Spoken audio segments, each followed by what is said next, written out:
thank you for life, thank you for love, thank you for everyone who's here, be those who are on their way, dear Lord, and may we be blessed in Jesus' most wonderful name.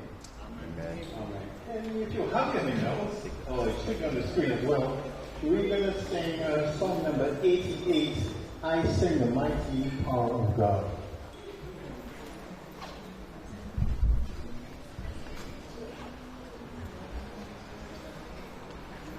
If you're happy, say amen.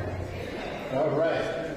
I sing the mighty power of God that makes the mountains rise, that spread the flowing seas abroad and build the lofty skies. I sing the wisdom that ordained the sun to rule the day. The moon shines full at His command, and all the stars obey. I sing the goodness of the Lord that fills the earth with food. He formed the creatures with His word and then pronounced them good. Lord, how Thy wonders are displayed wherever I turn my eye. If I survey the ground and tread, all is upon the sun. There's not a plant or flower below that makes Thy glory known. And clouds arise and tempests blow by order from Thy throne. Creatures that borrow light from Thee are subject to Thy care. There's not a place where we can flee, but God is present there. Number 183. 183. I will sing of Jesus' love. 2, 3. I will sing of Jesus' love, sing of Him who first loved me before He left. Bright was the hope and died on Calvary. I will sing of Jesus' love, endless praise my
I take this opportunity to welcome every one of you to this diabetes, hypertension, and obesity reversal seminar.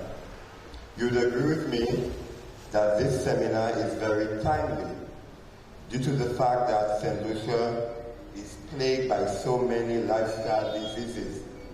You see, in 2007, after a study was conducted by a Canadian expert, St. Lucia received the unenviable title of being known as the diabetes capital of the world.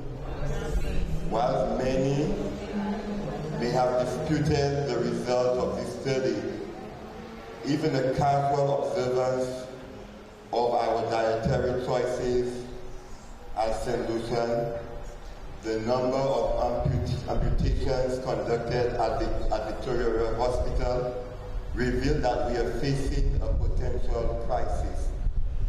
The 2007 report suggested that 6.1% of the population was diabetic, and that the trend pointed to the rate doubling over 4 years, doubling every 4 years, with the following complications: heart attacks, strokes, renal failure, blindness, and amputations. This seminar today and for the next few days is a step in the right direction as we seek to educate and provide more than information in the quest to ensuring we can tackle all of these lifestyle diseases. Our aim is to highlight the need to embrace holistic health reform in combating lifestyle diseases. The Solution Mission of Seventh-day Adventists welcomes every one of you. We'd like to also thank Mr. Gilbert Jeffersois for partnering with us in this important seminar. Mr. Jeffersois, just to let you know, your continual contribution towards the development of the work in St. Lucia does not go unnoticed. Heaven takes record of your faithfulness. We also want to thank IADPA St. Lucia, the manager, and Esther. We'd like to thank Esther Isidore. We'd like to thank her for her support in this venture. Of course, we want to thank the Marisol Seventh-day Adventist Church, Pastor Vincent Emmanuel and the Board of Management for allowing us to use this beautiful facility. Thank you so very much. I'd also like to acknowledge the presence of some of our directors. I see Dr. Caius Alfred. Dr. Caius Alfred would like to welcome you. I also see Sister Carmen Charles. Sister Carmen Charles, I think I saw you. We welcome you here, and we welcome every one of you. At this moment, we'd like to invite the Secretary-Treasurer of the Solution Mission of Seventh-day Adventists, Sister Rosemary Daisy, to lead us in a short prayer. I invite you to stand with us as we pray.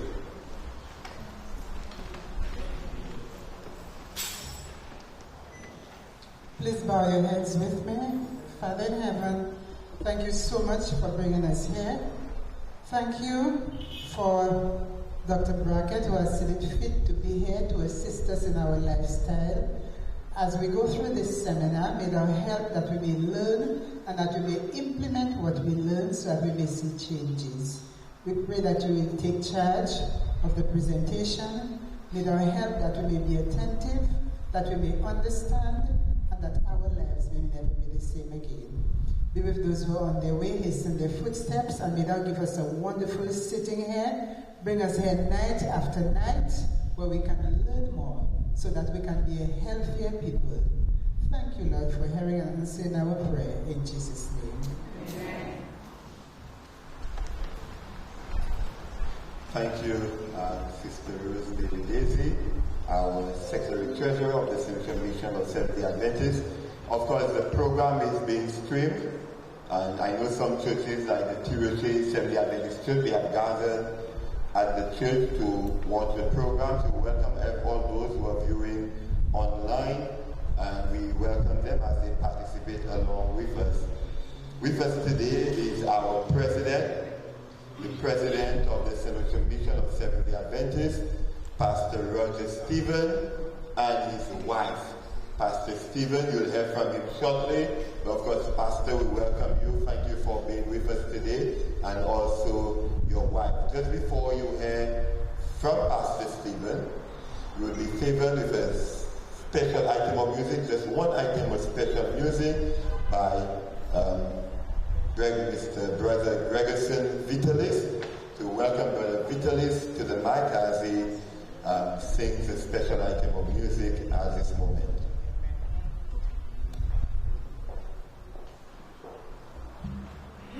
Bless the Lord. God is good, isn't He?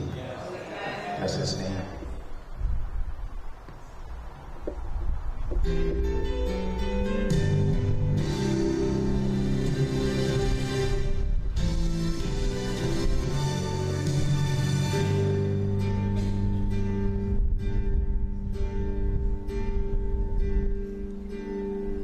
Ladies and gentlemen, may I have your attention? I want to introduce to you, in this corner of the good and the right, stands a champion robed in white. His height exceeds the heavens, his weight outweighs the world. His reach reaches everywhere, his age is evermore. And he is higher than the highest, he's greater than the great. No one can ever take his crown away. He's more mighty than the mightiest, he reigns from above.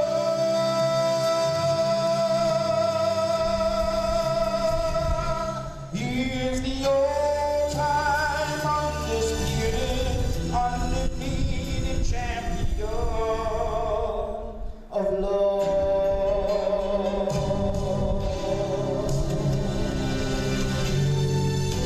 He left his hometown to enter this arena, to raise his hands in victory for me. An angry crowd crucified this king who wore the crown. They gladly watched the champion going down.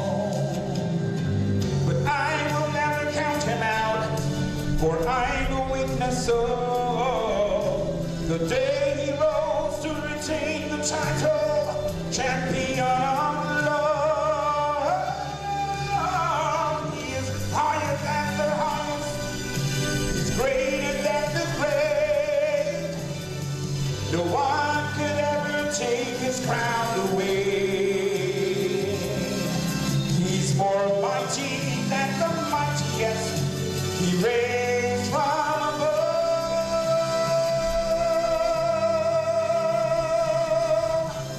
He is higher than the highest, he's greater than the great.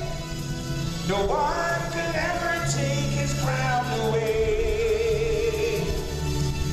He's more mighty than the mightiest, he reigns from above.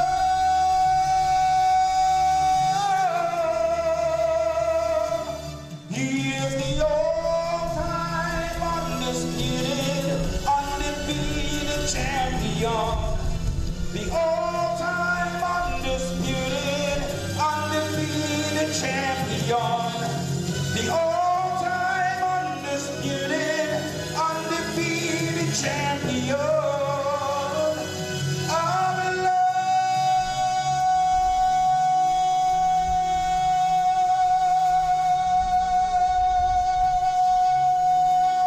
Yeah, he's the champion of love.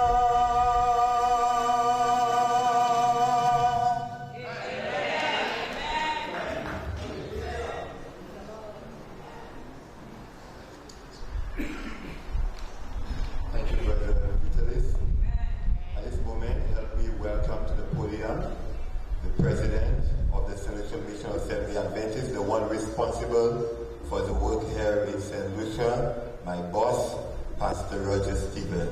Amen.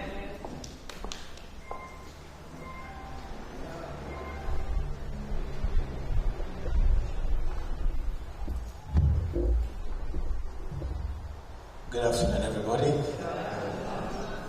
I'm extremely delighted to be here this afternoon as we begin this very important seminar on reversing diabetes, hypertension, and obesity.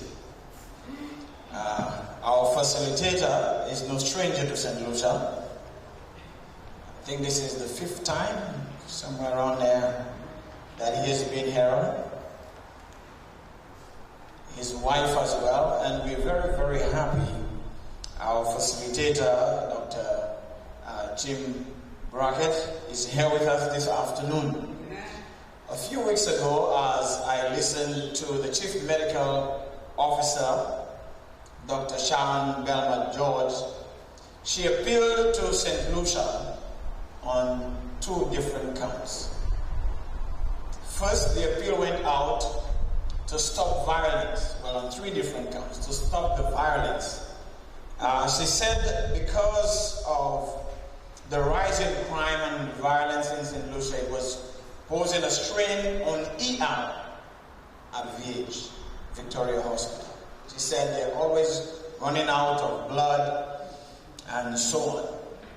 So there's a strain in ER. Then she said we need to drive with more caution. She said there is a rise in accidents in St. Lucia. There are more fatal accidents, and so it is also creating a strain at VH. And then the third one was, she said we need to practice healthier lifestyles. She said because of the rise and continuous rise in hypertension, diabetes, more persons are needing to be admitted at VH. And they don't have beds. There is no space at VH. So she was appealing to the nation to improve on their health, their lifestyle. We as Seventh-day Adventists, we are blessed with a health message. What do you say? We are blessed to have such a health message, but I believe many times very often we don't take it seriously. It is appalling to know that as Seventh-day Adventists, we are suffering from the many non-communicable diseases as the world.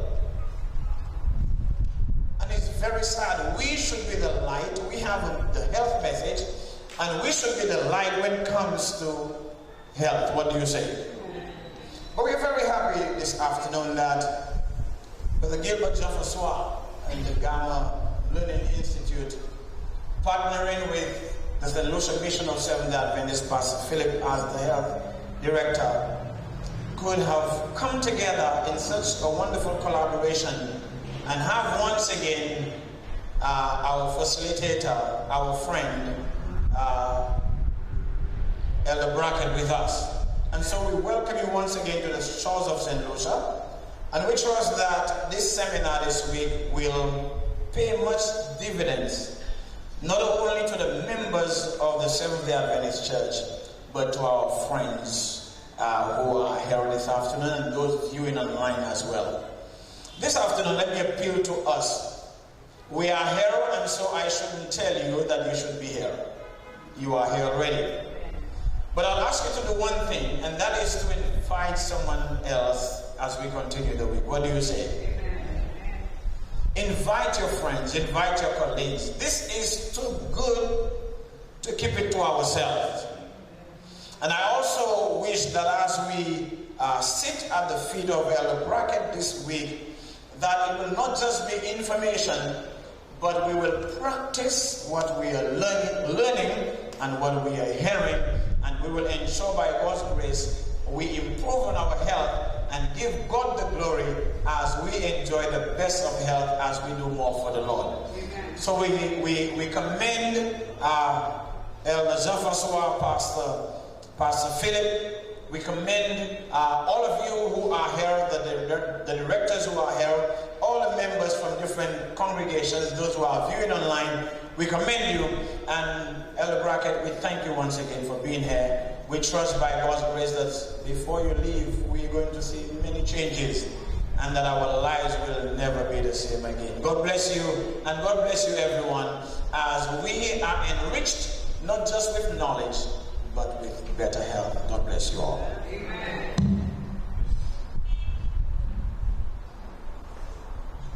Thank you, Pastor Reggie Stephen. At this time, we invite Elder Gilbert Jefferson to the mic to formally introduce and present our speaker. Good afternoon, ladies and gentlemen. I am delighted to introduce to you Pastor Jim Brackett. I met Pastor Brackett about 19 years ago when we did a program like this one in Barbados. And as I got to know him better, I find that he is someone who is multifaceted. He builds his own house. So he's a carpenter, a mason, a plumber, and an electrician. He started as a high school teacher, teaching maths, physics, and electronics. He's a retired minister of the Seventh-day Adventist Church. He has been a departmental director of every department except education. He used to, one time he served as the vice president of the Weimar Institute. He is a commercial pilot and software engineer. He also served as an evangelist with amazing facts. But for the last 20 years, he's been flying around the world teaching people that they could reverse non-communicable diseases.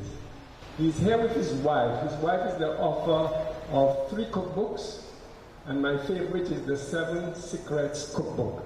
It's available at our Adventist bookstore. She's downstairs right now preparing a demonstration, a cooking demonstration. So when we finish upstairs, we'll go downstairs so she can demonstrate. Thank you, Pastor Brackett.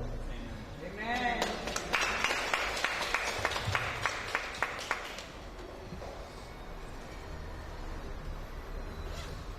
Does it look like we're going to have a picture on the screen? Oh, wonderful. Let's see if the remote will work. Indeed. Thank the Lord. I'd like to have some more wire. Is that possible? It doesn't look like it. All right. I'm pleased that you're here.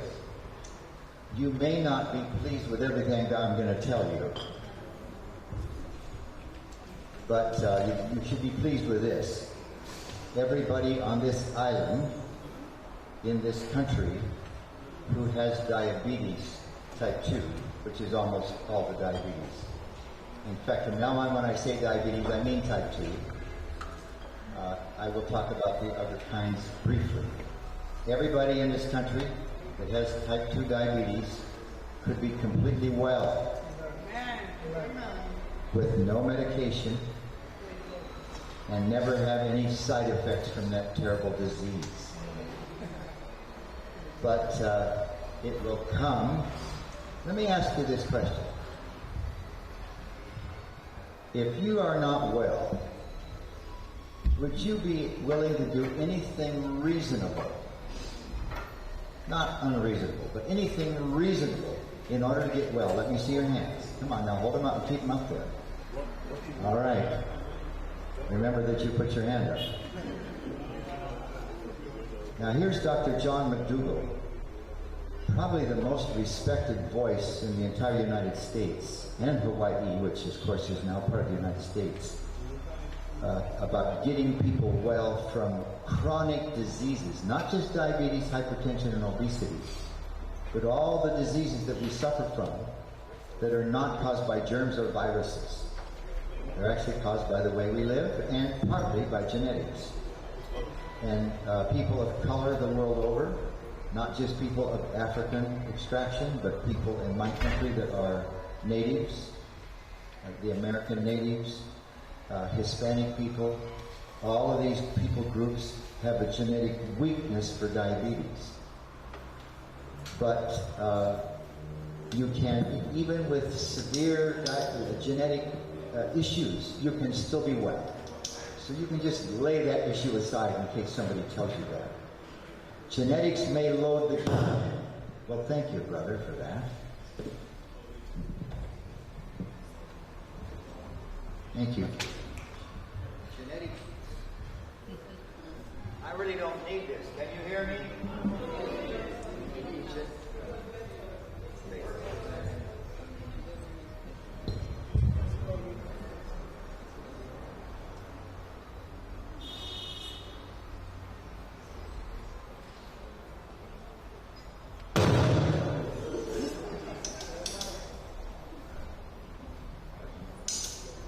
Hello, test. Oh. Genetics may load the gun, but it's lifestyle that pulls the trigger. It's absolutely the case with diabetes and these other conditions. So here's what Dr. McDougall said recently in a lecture, that 100% of type 2 diabetes is what? And 100% is reversible. I'm going to tell you in about 2 sentences how you can do it, and then you could just go home, right? Here's what you do. You change what you're eating so that it only comes from plants. Now, one of your people asked me, so are you a vegan? And I said, yeah, it's okay, but I don't use the V words anymore. It's okay to use them, but here's the problem. You can be a junk food vegan. Is that correct? I mean, after all, are potato chips and French fries vegan? I think you'd agree it's junk food, is that correct? Yeah.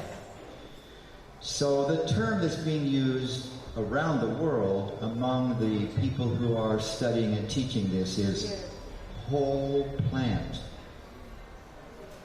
The whole edible portion of the plant. Your Frau is like, you weren't sure what I said. Are you following me? Whole plant. And then eaten whole. So we were in Dominica a couple of weeks ago doing classes, and a lady came to me at the end. We had about 10 lectures I did there, these people over the weekend. She came to me and she says, well, I'm going to cut down on the fish that I eat. And I thought, what? Have you been sitting in this class all week? Weekend, Friday, Sabbath, Sunday, Monday. And we're not here to tell you what to do, folks. I would like you to know what you could do to be well. Shall I repeat it because you couldn't quite hear? I would like you to know what you could do to be well. In fact, preventing diabetes is just as important as getting over it once you're sick, isn't it? So, everybody in this room, I could get diabetes. I could go out and live in such a way that before long I would have diabetes. That's possible for any of us, even if we don't have a genetic weakness for it. So, whole plant food eaten whole, which means, I'm sorry to say, all of the things that you love, that's too strong. Many of the things that you love, if you want to get well, you're going to have to change that. Is that fair enough? Yes. By the way, this isn't just for your physical health. I think you'd agree with me. This has to do with spiritual health as well. In fact, in my mind, that's a higher reason than just to stay well. And I tell you that because I sense that you agree with that. And that puts on me, and I think you'd agree with this, an even greater responsibility, doesn't it? To change the way I've been doing things. Now the next part that's kind of strange to most people and very hard is that when we say whole plant, it means we're not going to refine the plants. Y'all with me on that?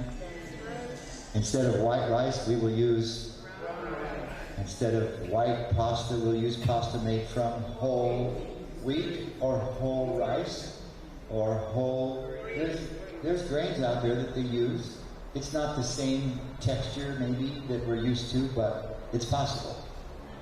And there was one time when Ellen White put her hands across her stomach and said, "You're not going to get anything." These are the approximate words, unless it's what you're supposed to have.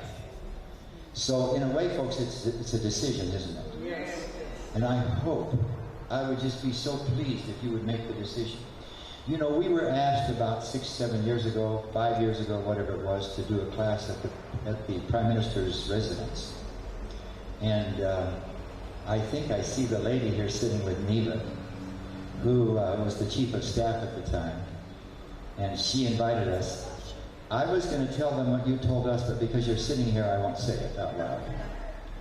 Anyway, she invited all the ministers' wives. The Prime Minister's wife was there, the Speaker of the House was there, the lady that's the ambassador to the United Nations was there, the Archbishop's chef was there, the Governor General's chef was there, and we had a good time with those people. Here's the problem, folks. In America, if you have the money, you can go to a place that you can just stay there for a week or 2 or 3, and they'll feed you and help you and teach you, and you get well. You can actually get over your diabetes in about 5 days. Most people, if you do it all. And at the end of those 2 to 3 weeks, the people are well. They know why they got well. They paid $6,000 US to stay there for 3 weeks. Y'all with me?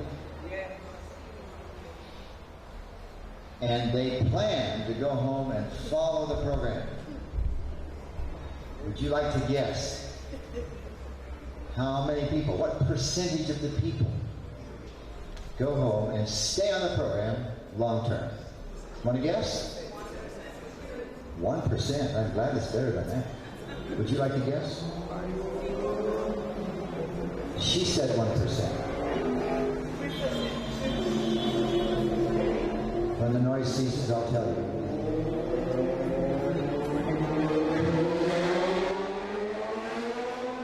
Seems like it's getting worse. 10%. Only 1 out of 10 people. After paying how much? And they know why they got well. They know that it's obvious to them. If you wouldn't be embarrassed, would you mind telling me how many people in this room have been diagnosed with diabetes? Could I see your hands? How many of you should have raised your hands and didn't? Can I see your hands? I suspect it's more than that. In any case, you would all raise your hands if I said, do you know anybody that has diabetes? Is that correct? And here's the thing that I said to the Governor General. We had an audience with her the last time we were here. I think it was the last time, maybe the time before, I don't remember. And bless her heart, she had taken our cookbook, 220 recipes, all of them according to this plan I described, and given it to her chef. And she said to the chef, this is all you're going to use from now on. Isn't that amazing? So her staff, and she herself and her family, whoever eats with them, we're eating according to God's plan. By the way, all we're teaching you folks is the Garden of Eden plan. But the part that you probably don't realize, which is a big challenge because we're so used to using these products to fix things, is this. All of the oils that are taken out of a plant are refined products. Is that correct? And when you say whole plant, it means this may be too much for you. It means that you're not going to use any oils. Now I'm going to explain why. I'm going to explain all of this. For those of you that I think you'll be interested to understand the physiology of these things, correct? You know, why is it that it happens? But it turns out, folks, those oils are toxic. As soon as you take them out of the plant, they start oxidizing. And those oxidative products cause cancer.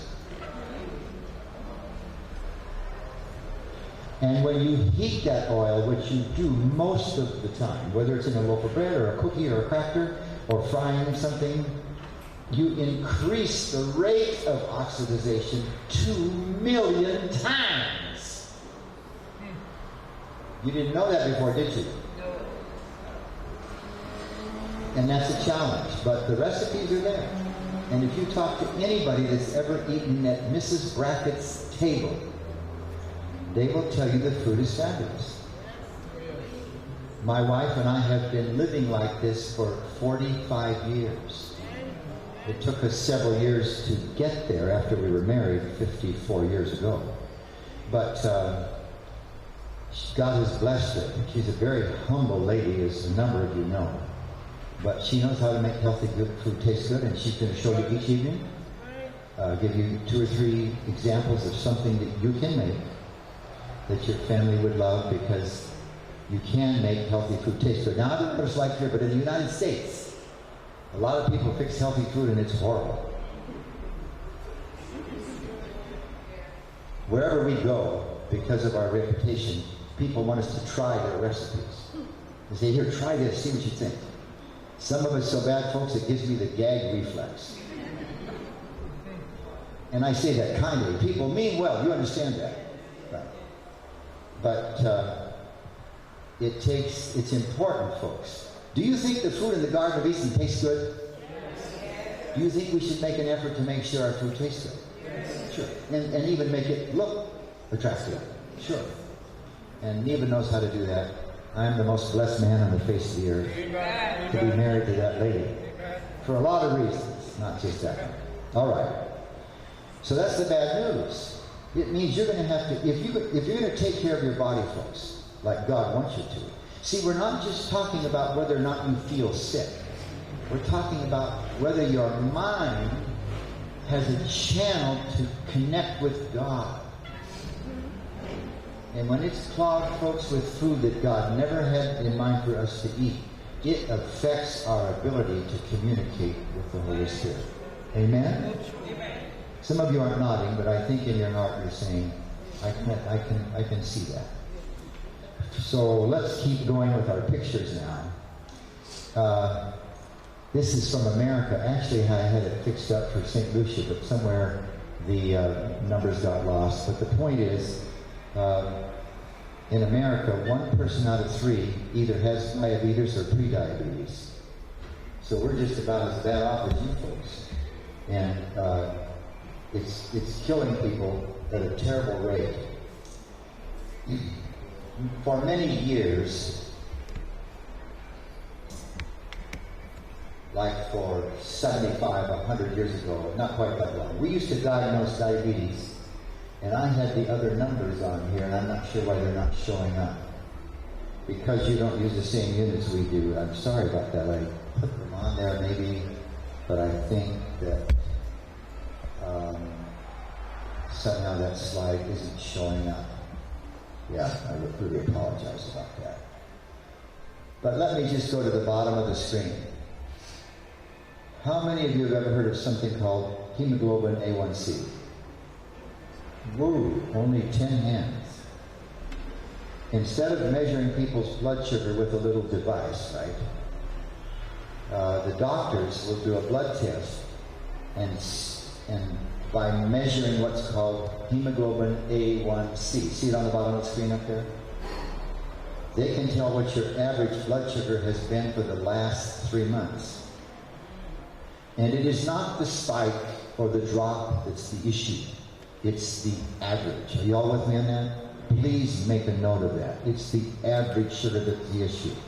So the world over now, the gold standard for diagnosing diabetes is not fasting blood sugar. It's what is the A1C. So if the A1C is 5.7 to 6.4, we say that's pre-diabetes. And by the way, pre-diabetes is diabetes as far as the damage to the body is concerned. And then diabetes is considered to be 6.5 or higher. Type 1 diabetes, I'm not going to speak about these in detail at all, where the beta cells that make insulin are destroyed by your own immune system. A small percentage of people. Most of the diabetes is what we call type 2.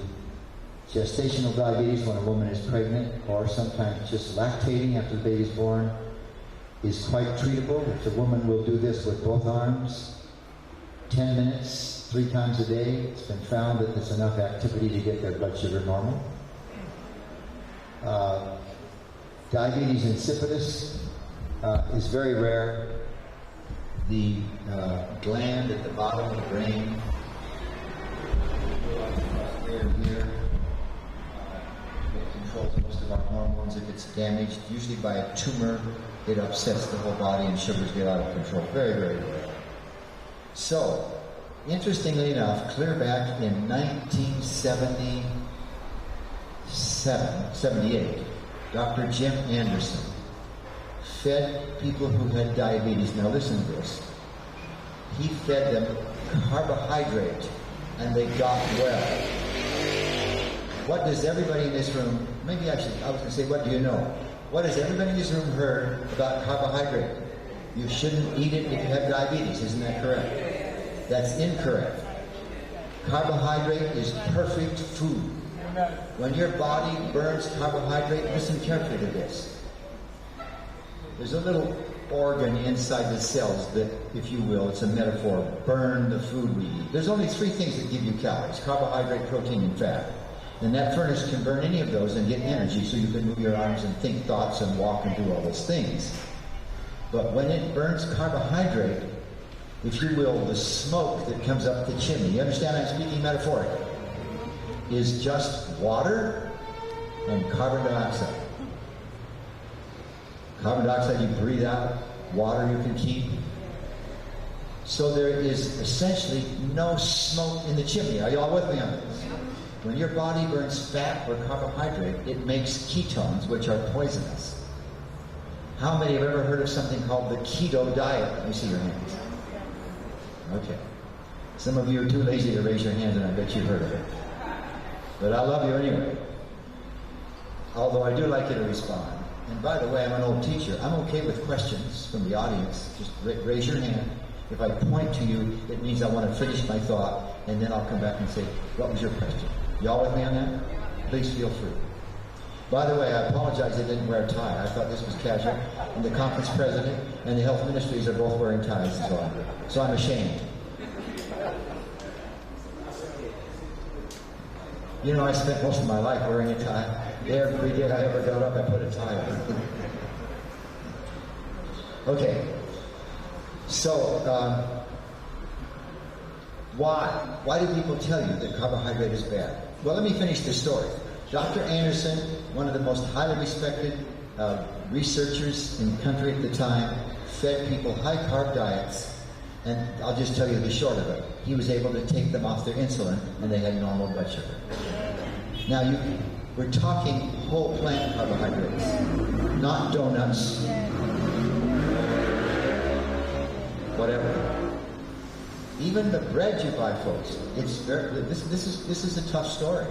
It's very hard to find bread on this island that has no oil in it, or butter. There used to be a baker. Is he still around? And whenever we came to the island and had a program, he would bake bread, and it was wonderful. Maybe we could get him to do it again. If everybody in here would buy a loaf every day, he'd be happy to do it, wouldn't he? Yeah. Okay. But that's the point, folks. And here's what my physician friends will tell you. We have worked together for all these years. And I don't like how crass they are, but they think because they are doctors, they can say things like this. They will say, if you cheat on this, you will not get well. So that's tough, isn't it, folks? It's tough to be that tough on yourself. But the amazing thing is this, folks, you could get well. Now back to my story with I'm going to back up a little further.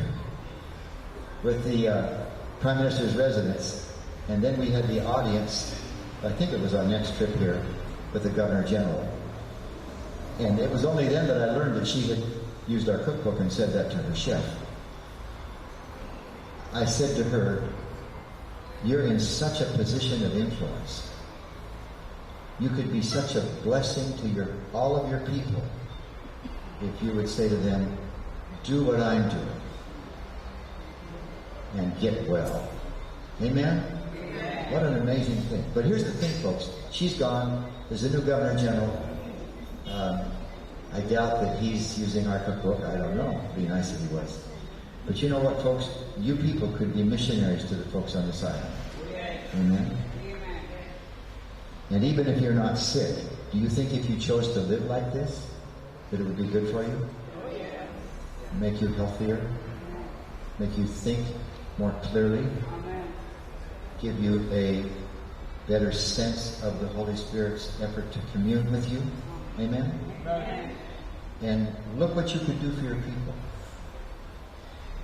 Each one of you is a missionary, is a whatever word you want to use, to find somebody on your street, your neighbor that's not well, and help them get well. Would that be amazing or not?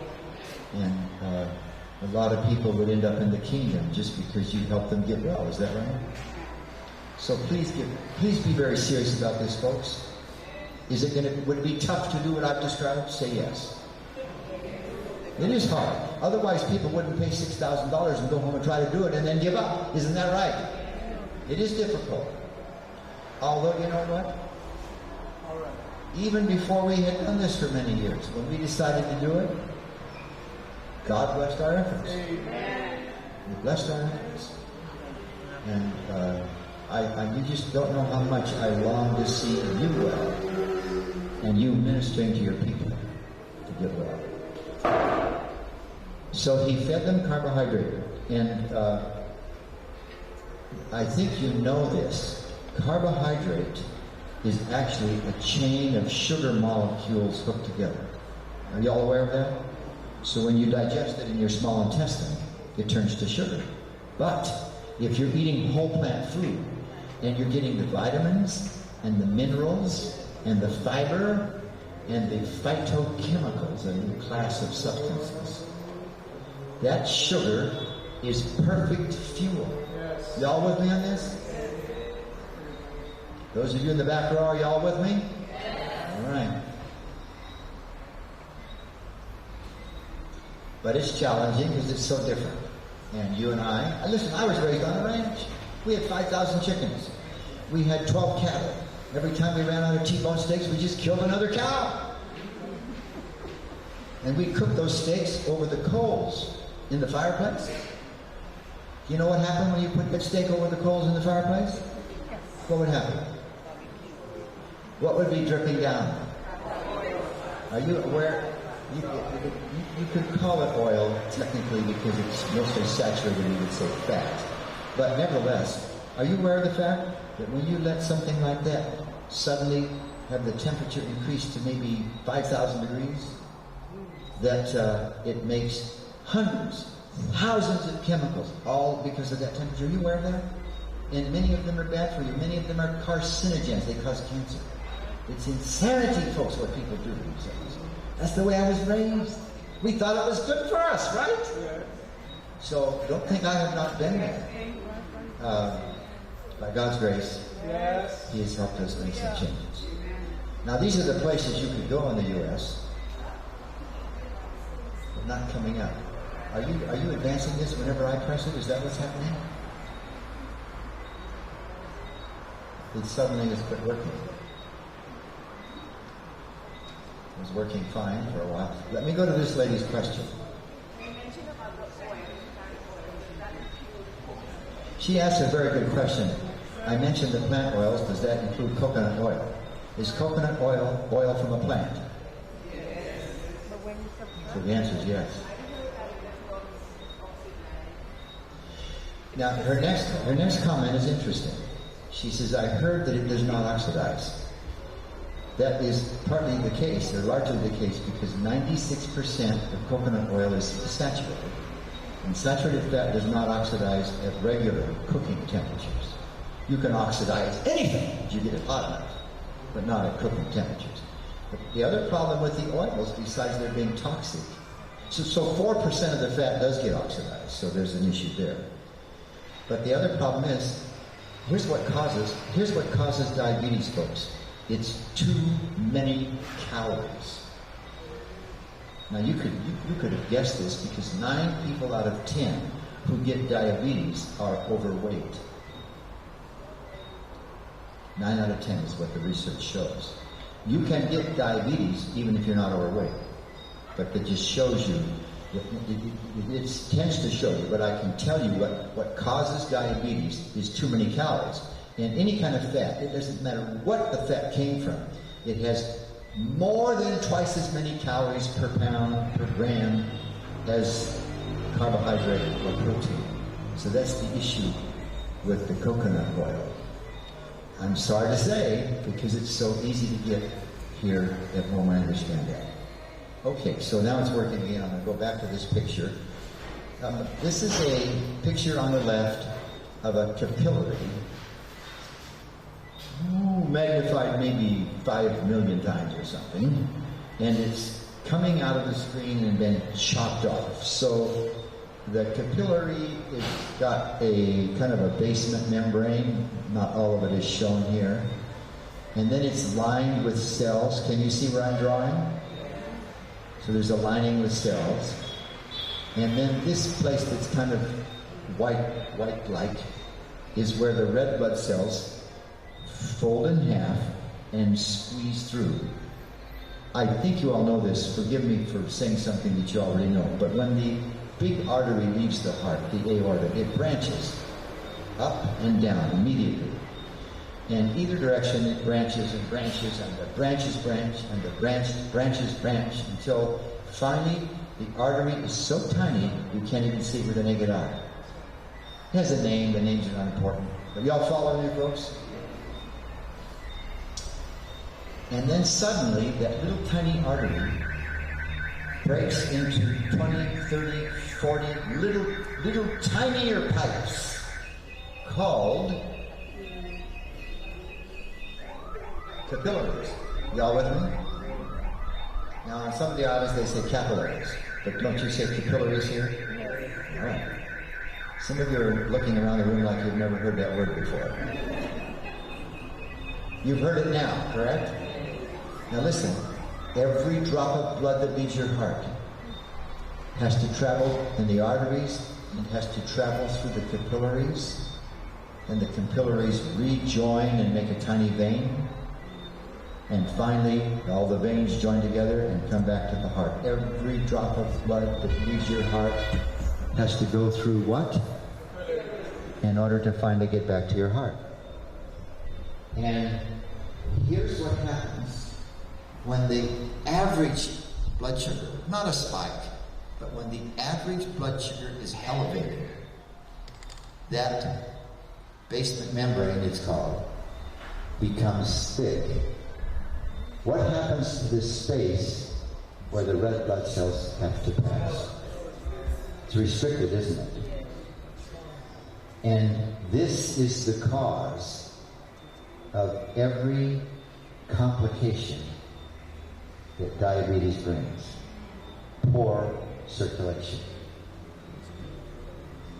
Brother Jean-Francois, I don't know, it must be 15 years ago that we first held the Reversing Diabetes program at the Pastoral Care Center. Something like that. And it may not have been the first one. I think it was the second or third, whatever. But Dr. McCann and his wife and Eva and I were there. It was Sunday afternoon, and the Catholic ladies had been holding a weekend program for the ladies, and they were packing up their things, and we were unpacking our things, and we bumped into each other. And one of the ladies bumped into Dr. McCann, and she said, "What are you guys doing?" And he told her, and she said, "Oh, my husband is having his foot amputated tomorrow morning because of his diabetes." And Dr. McCann asked her 2 or 3 questions, and he said to her, "I think we could save that foot. Why don't you bring your husband tonight and have him come all week?" In fact, what we did was we fed them breakfast and lunch, we lectured, did things all day long, and they went home about 5 o'clock. And of course, this is not trivial, folks. You don't just tell somebody, you're fine. So Dr. McCann was carefully watching the wound to make sure that the poisons weren't leaving the wound to kill him, which is why they have to cut the foot off. Isn't that correct? Sure. By Thursday morning, 4 days later, Dr. McCann came to me and he said, the wound is healing. And that man, as far as I know, the interesting story is Andre Paul, the host of That Makes Me Mad. Now explain to me why they're laughing. Can you tell me why they're laughing? Pardon me? Oh, okay. Every time I'm on the island, he asks us to come up and he and I talk. Are we speaking about Thursday? Okay, that'll work Thursday. 9 o'clock. I'm going to talk with Andre about dementia. Listen carefully. The number one risk factor for Alzheimer's disease is diabetes. Is that a big deal? Big deal. And other forms of dementia also. It's just that in the United States, that's the biggest issue for people, is this horrible situation of Alzheimer's disease. Anyway, Andre Paul heard about this story. He loves to tell the story about how this man's leg was saved and he's still driving his truck all over St. Lucia with both of his feet. Isn't that good? The problem, folks, is poor circulation. I think most of you must be aware, I suppose if you've never been around diabetes very much, you maybe wouldn't know this, but there's this other problem called peripheral neuropathy. Peripheral means out at the edge. So this neuropathy, neuro means nerve, and pathy means disease. It means that the nerve quits working properly and actually starts sending pain messages instead of move my toe or take a step or something. And peripheral neuropathy occurs in almost everybody that has diabetes sooner or later. Recently, oh, you know what? The picture is missing that I was going to show you. Remember the thing went up there? Centers in the U.S. where you can go. Anyway, it doesn't matter. Especially for you. There are places that cost various amounts of money. Actually, my wife and I operate a lifestyle center on our property in Washington State. So it's one of those. But instead of $6,000, ours is $600. It's still a lot of money, but nevertheless, I was just going to show you that those places exist. But recently a man came to our program, young man in his 50s, who had had 4 heart attacks. His blood pressure was over 200, the higher number, you know about that. And his blood sugar, his fasting blood sugar was over 200. He had neuropathy to his knee. He couldn't feel anything except pain below the knee. He came Sunday. That's when all of our guests come. We feed them Sunday evening. We only feed them 2 meals a day for various reasons. So Monday he had 2 meals. Tuesday morning after breakfast, he came to me and he said, my neuropathy is getting better. The reason I wrinkled my brow and sort of tilted my head is that physicians, and don't blame them, it's really true for most people, will tell people your neuropathy will never get better. It will just get worse and worse. Which is true for anybody, unless they make drastic changes. So he comes to me Tuesday morning after breakfast and he says, see, it was like, I don't know if I can believe this. He didn't say that, but that was the expression, see. My neuropathy is getting better. Well, I have seen that over and over and over. I can tell you the stories, but I can't take all the time. By Thursday afternoon, his neuropathy, folks, was completely gone. How many days? 4 days. Just because he ate whole plant food. And we have them walk.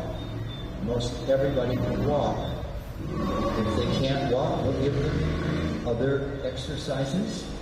You don't have to walk fast. It's okay to walk fast. You can use any activity you want as long as you burn enough calories so that you're getting the activity that your body needs. Every time you take a step, 2 ounces of blood squirts out of your leg up into your abdomen. I don't know if you've ever thought of this, folks. The blood pressure on the arterial side, we measure it like 130/90, right? 130 is when it pumps, and when it's not pumping, it drops down a bit. Correct? You all with me on this? The blood pressure on the vein, in the veins, is only 1/10 of that. You following me? So there's not enough blood pressure to get the blood more than about this far from the bottom of your feet. How does the blood get back to the heart? There's only one way. All of your veins about this far apart have little one-way valves. Every vein in your body, there is no exception. The tiniest to the biggest. And the big vein that comes up from down here, the vena cava, another one called the vena cava, they have separate parts of their names. They're pretty big, but they all have one-way valves. So every time you move, the muscles that you had to tense to move, are you with me? Squeeze a vein somewhere. What happens when you squeeze a pipe that has one-way valves in it? It can, whatever's in the pipe can only go one way. Is that correct? So that's how your blood gets back to your heart.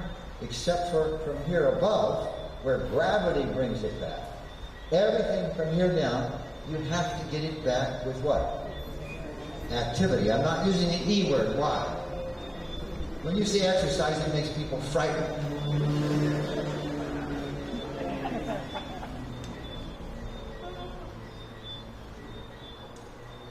So what are the complications? Poor circulation, of course, is what causes them. Heart disease, stroke. Number 1 cause of blindness for adults is diabetes. Amputations. Anybody know how many legs you amputate in St. Lucia every day by any chance, on average? Anybody? 2 legs a day, on average. Now in America, listen to this, 253 legs every year. Is that astonishing or not? And listen now, every one of those legs, and both of them here, every one of them could have been saved if they went on a whole plant. And now you know what I mean by that, don't you?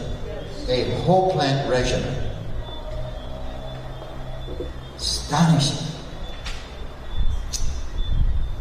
Heartbreaking, isn't it? If you think about it. Kidney failure. Number 1 cause of kidney failure is in Western countries, and you are a Western country. Is diabetes. Premature death, of course. Peripheral neuropathy. Gastroparesis is neuropathy of the nerves that make the stomach squeeze. You can't empty your stomach very well. Infections, cataracts, gangrene, hypertension, larger babies. Larger babies because there's so much fuel in the mother's blood. So much sugar in the mother's blood. When you have a larger baby, you have complications. You know about this. Early birth, premature birth, and so forth. The list just goes on, folks, because of this poor circulation that diabetes causes. I'm going to skip this. If you have anybody that has type 1 diabetes, let me at least let you know this. When a person is diagnosed, and it's often a young person, although these days adults are being diagnosed. They used to call this childhood onset. It's happening to adults all over the Western world now. When they're diagnosed with type 1 diabetes, it's almost always the case that not all of the beta cells have been destroyed. I think you know what I mean, but just so you'll know. The pancreas has many different kinds of cells to make many different kinds of things, and the cells in there that make the protein we call insulin, we just have given them a name. What's the name? Beta cells.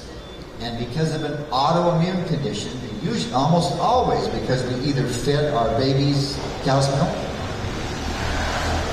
in the formula, or adults that are drinking cow's milk. It's caused by using cow's milk. It's kind of crazy what we do, isn't it? Why don't we have, forgive me for this, why don't we hire women to pump, and if we're going to drink milk, let's drink human milk. Wouldn't that make more sense? Now actually, milk is a very rich food. If you think about a cow out there, a little cow that's born and it's nursing, it's going to gain almost 1,000 pounds in 1 year because it's drinking cow's milk. And the little baby that's born to you and me, it's not going to gain 1,000 pounds, but it's going to double its body weight pretty quickly. Is that correct? Because it's drinking mother's milk, which was perfectly designed for the baby, and cow's milk is perfectly designed for a baby calf. And none of us should be drinking milk after we were weaned from any creature. Are y'all with me? It's way too rich. It's a very high-calorie food. And what's causing diabetes? Too many calories. And many other, most all of these chronic diseases that we suffer from. These are diseases, you heard your people talk about it, that are not caused by a germ or a virus. They are not communicable. Are y'all with me on that? We call them chronic diseases, which drugs never cure. Drugs do not cure. The doctor will tell you he's going to manage your diabetes. Don't you believe it, folks? He or she knows that it's dangerous to give you too much medication. And so when your A1C gets down to 7, they say, well, that's fine, that's good enough. It's not good enough. Your body is destroying itself. Listen, folks, every tissue in your body is slowly being destroyed when your blood sugar average is above normal. Every tissue, everywhere. So there was a hand right here somewhere, a lady, and then I'll come to you.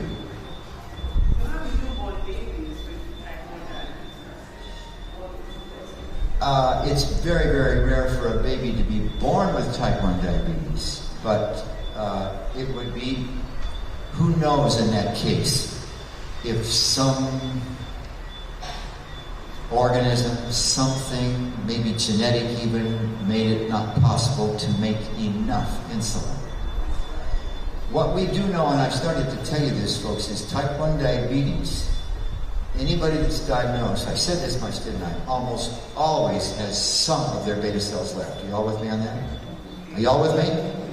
And if you get them immediately on a plant-based regimen, we can almost always stop the destruction of the beta cells.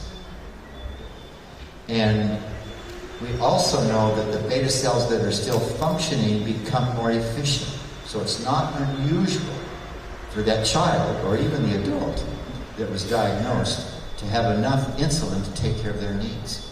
Y'all with me? There was another hand, was it here? Just recently I had a friend of mine who just gave birth to a baby, but the baby refused to drink the mother's milk. So what advice can you give? Okay, so here's a baby that won't nurse for whatever reason. You have to give the baby formula. Just make sure it does not have cow's milk in it. And years ago in the U.S., all the formulas did. You can hardly find one today that does because of the terrible risk for that child to get type 1 diabetes if you fed them cow's milk.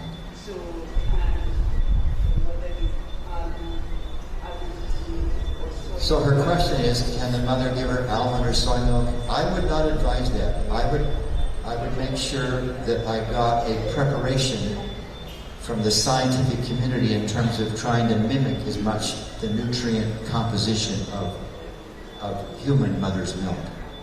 And that's been very carefully measured, and you can find, I think you could find those even here in this country. Just make sure it's not one that for some reason they thought they should put some cow's milk in it.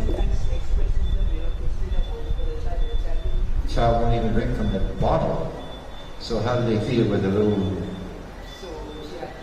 Anyway, the point is that the baby needs to have milk And because it doesn't want to use the mother's milk, you get formula, but just make sure there's no cow's milk. Very, very good formula. Yes, please. You mean coconut milk for the baby? No, my point is, mother's milk has a broad spectrum of nutrients. And so the scientific community has measured what those are. And a company that is making a substitute for mother's milk, almost all of them are being honest, and they try to match those nutrients. It's just that some of them still put cow's milk on there because some others think they ought to do that.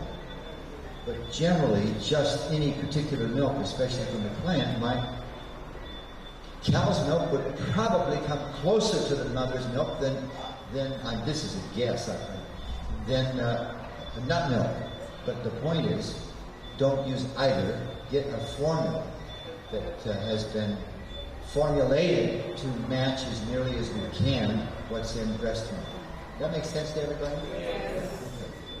All right. Now, people with type 1 diabetes, if they administer insulin wisely, they can do quite well. The average person in America lives 10 years less than their equivalent because it's hard to do it perfectly. But still in all, you can do quite well if you're careful. All right. So the culprit is not some virus or something. We think we're quite certain it's cow's milk. I'd like to explain why, but I'm going to hurry on here. Should I stop at 7? Would that be the plan, probably? Okay, a little after that, and Neva will then show you. It's going to be crowded downstairs, but I guess she can still do it. Are the gals down there helping her so she can, then she knows what's going to happen? Okay, very good.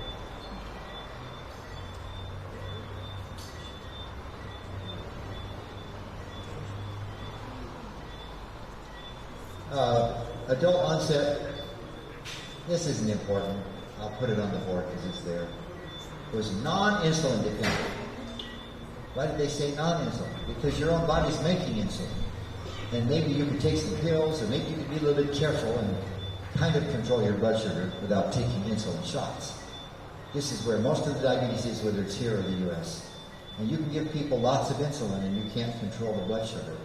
So everybody has complications. Let me tell you an interesting story. We were doing a class in California a while back.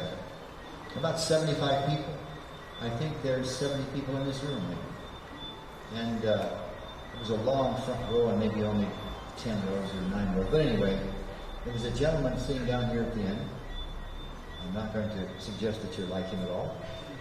He was overweight. His fasting blood sugar was over 500. And his blood pressure was through the roof. Young man, 35 years old, lost his job because he couldn't keep his, in the States we call it a Class A driver's license for him to operate a truck. And so he came to the class. And you can imagine this, folks, a young man facing, who knows how long this guy's going to last, right? And he has a family to feed. So he took very seriously what we were teaching. On average, even though we fed them an evening meal, and then we encouraged them to eat, when they got home, try to follow the plan. His blood sugar dropped about 100 points every day. So that by Thursday night, we started Sunday night on our last meeting Thursday night, kind of like here. His blood sugar and his blood pressure were normal. And within a couple of weeks, he got his Class A driver's license back, and he stuck with it. He lost almost all of that 500 pounds, or the extra part. And what a plan, folks. It works. At the other end of the row, this is unusual. In fact, it was very unusual. A lady sat here and raised her hand. I walked a little bit toward her, and she said, and she did this. She said, I have neuropathy on my face. Is that going to get better? What do you suppose I told her? I said, I don't know.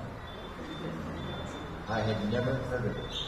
I have asked at least a dozen of my physician friends, did you ever see it in your office? Nobody that I have talked to has ever seen it.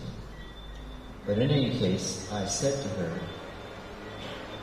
if it's caused by your diabetes, and there's other things that can cause neuropathy, various kinds of injuries and there's other possibilities. I said, if it's caused by your diabetes, I would think that it would respond like neuropathy elsewhere in the body. Then she said, well, my doctor said it will never get better, it will just keep getting worse. Now listen, don't throw rocks at the doctors. They're taught that in medical school. And for 99.999% of the people that come to their office, that's true. Are y'all with me? That's exactly true. And he was never taught.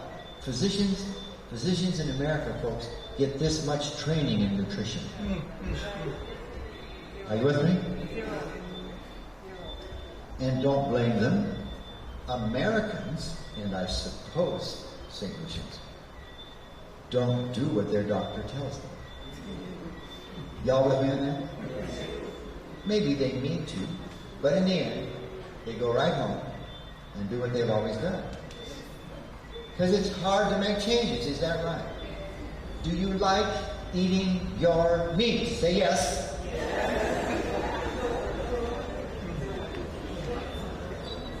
A bunch of you are vegetarians. God bless you. And those bunch that aren't, God bless you. And I hope you leave this place tonight. I hope when you walk out these doors tonight, you settle it with the Lord.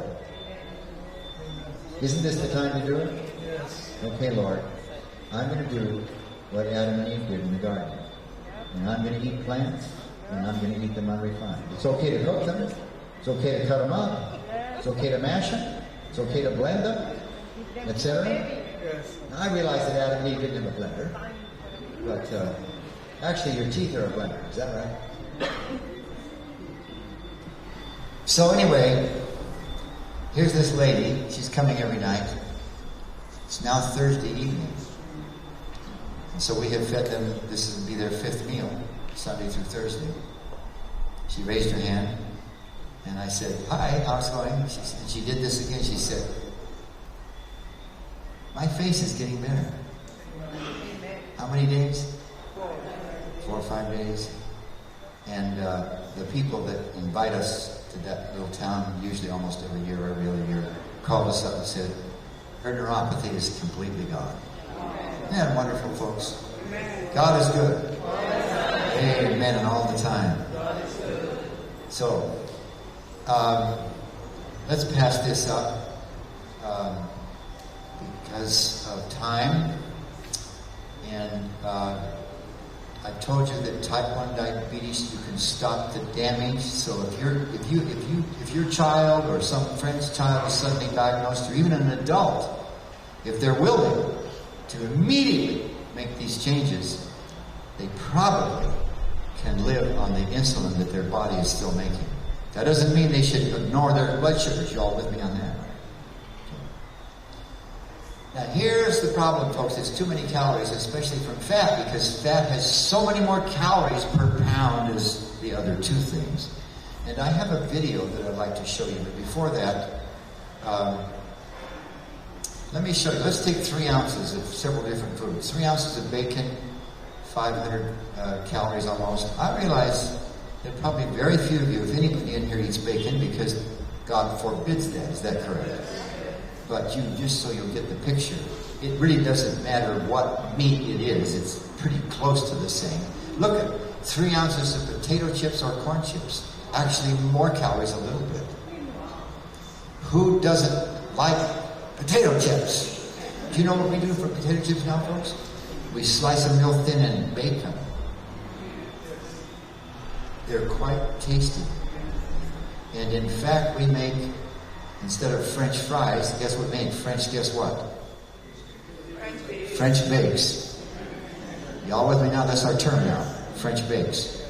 You can cut the potato up by hand, put it on a sheet, baking sheet, and we usually salt it, and it takes only about, I'd have to ask me, but I know it takes about 15 minutes, depending on the temperature. You watch it, take them out, and they're quite delicious. I actually like sweet potato baked. sweet potato baked. I just love those. So you can do that, folks. In fact, before Neva's mother died, a couple of times a year, she would go spend a week or so with her mother, and I'm home alone, fixing my food. I have 40 acres to take care of, 10,000 trees on our property. I work outside all day, almost every day, all day long. Which is good for me, isn't it? Yes. I don't have to go out and walk 4 miles. Why? Because I'm working all day. Anyway, I come in, and it's so simple. We actually have a little machine. You peel the potato or the sweet potato, take the peel off, and you hammer this thing with your hand, and it all comes out. You've seen those things, haven't you? And then you spread those on a tray, salt. Neva likes to put a little paprika on them, just because of the way it looks, I think. And in not very long, that's my lunch. And we don't use ketchup. Let me tell you something. When people come to our 6-day live-in program, our residential program, you follow what I'm saying? They stay on our property for 6 days. We have cottages that we have built where our guests live. They come to the lodge where I do the lectures and Neva fixes the food. We teach them what I'm teaching you here.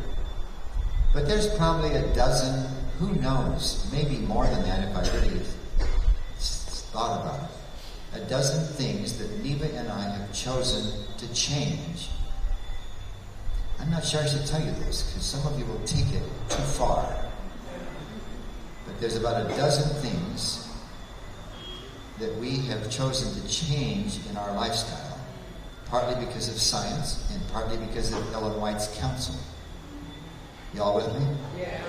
That we don't tell the people they have to do that, or we don't lay it on them. You know what I mean by that expression? And I think ketchup is one of them. We make our own ketchup. Ketchup has some vinegar in it and some sugar. It's not very much sugar, folks, unless you ate the whole bottle. Are y'all with me on that? I feel like that kind of thing is a small issue in comparison to simply stopping all your animal products. Are y'all with me on that? So I say to people, especially be careful how much you lay on other people. Right? Yeah. Be patient with them. Another thing that Neva and I do not do is we do not drink with our meals. Are you aware of the fact that Ellen White says we should not do that? Yeah. That's a big problem for people who are used to having several glasses of something with their meal. In our house, when we put the meal on the table, there's no glasses of liquid. But if somebody wants water, it's fine. You can go get some water or go get some tea. Do I think it's best not to? Certainly. Do I think it's absolutely critical in getting over diabetes? No. Are y'all with me on that, folks? What I'm trying to say to you is, be as hard on yourself as you want, but be patient with other people. Amen.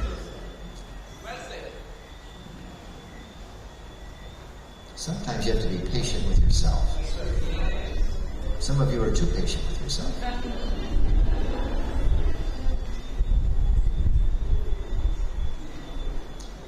How about a potato? Let's just take that potato and bake it. That's 3 ounces of potato. What? Do you see what we're doing to ourselves, folks? So when I eat potato chips that are just baked, I'm just getting the third column instead of the second. Are y'all with me on this? My tummy's full. And by the way, when Neva's gone and there's no ketchup that she makes, you know all you have to do? Can of tomato sauce.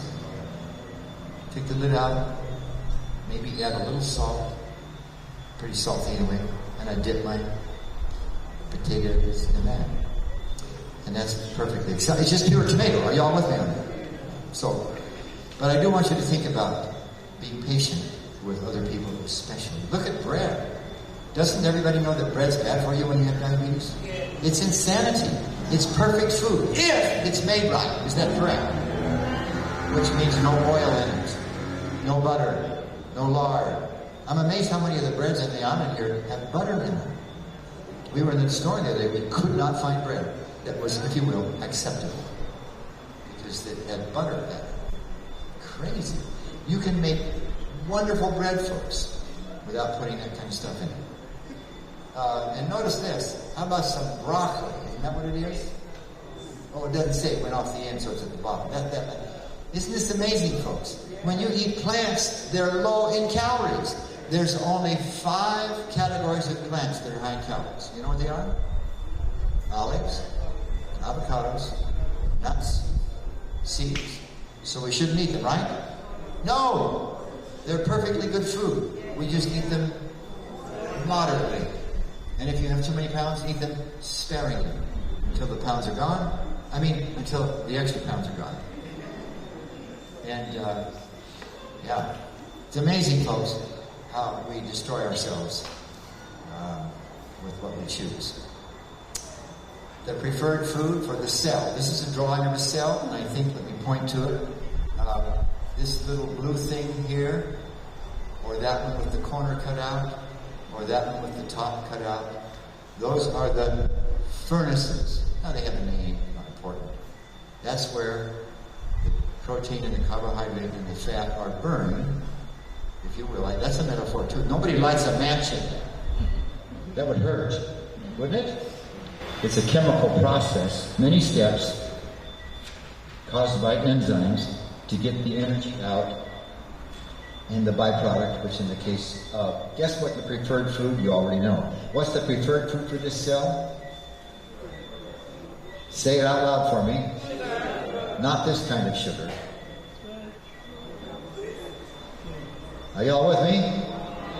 Or this kind? Oh, no. I have a bunch of pictures in there that I left out. This is the kind of sugar that you need.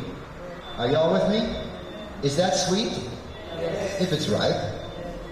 And that's perfect food. And almost, I suppose 95% or more of the calories in there are coming from protein and carbohydrate, a small amount from fat.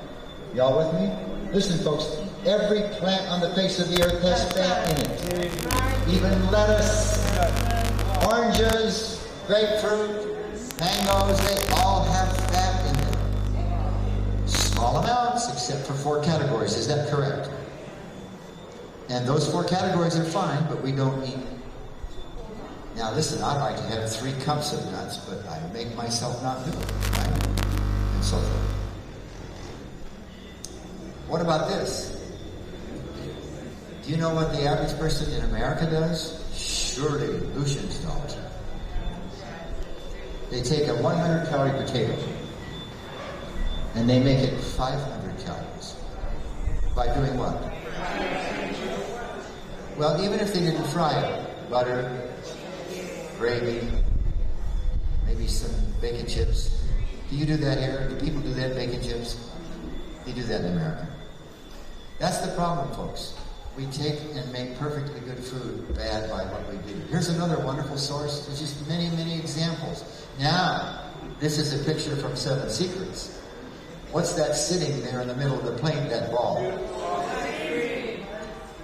You can call it ice cream. We call it ice cream.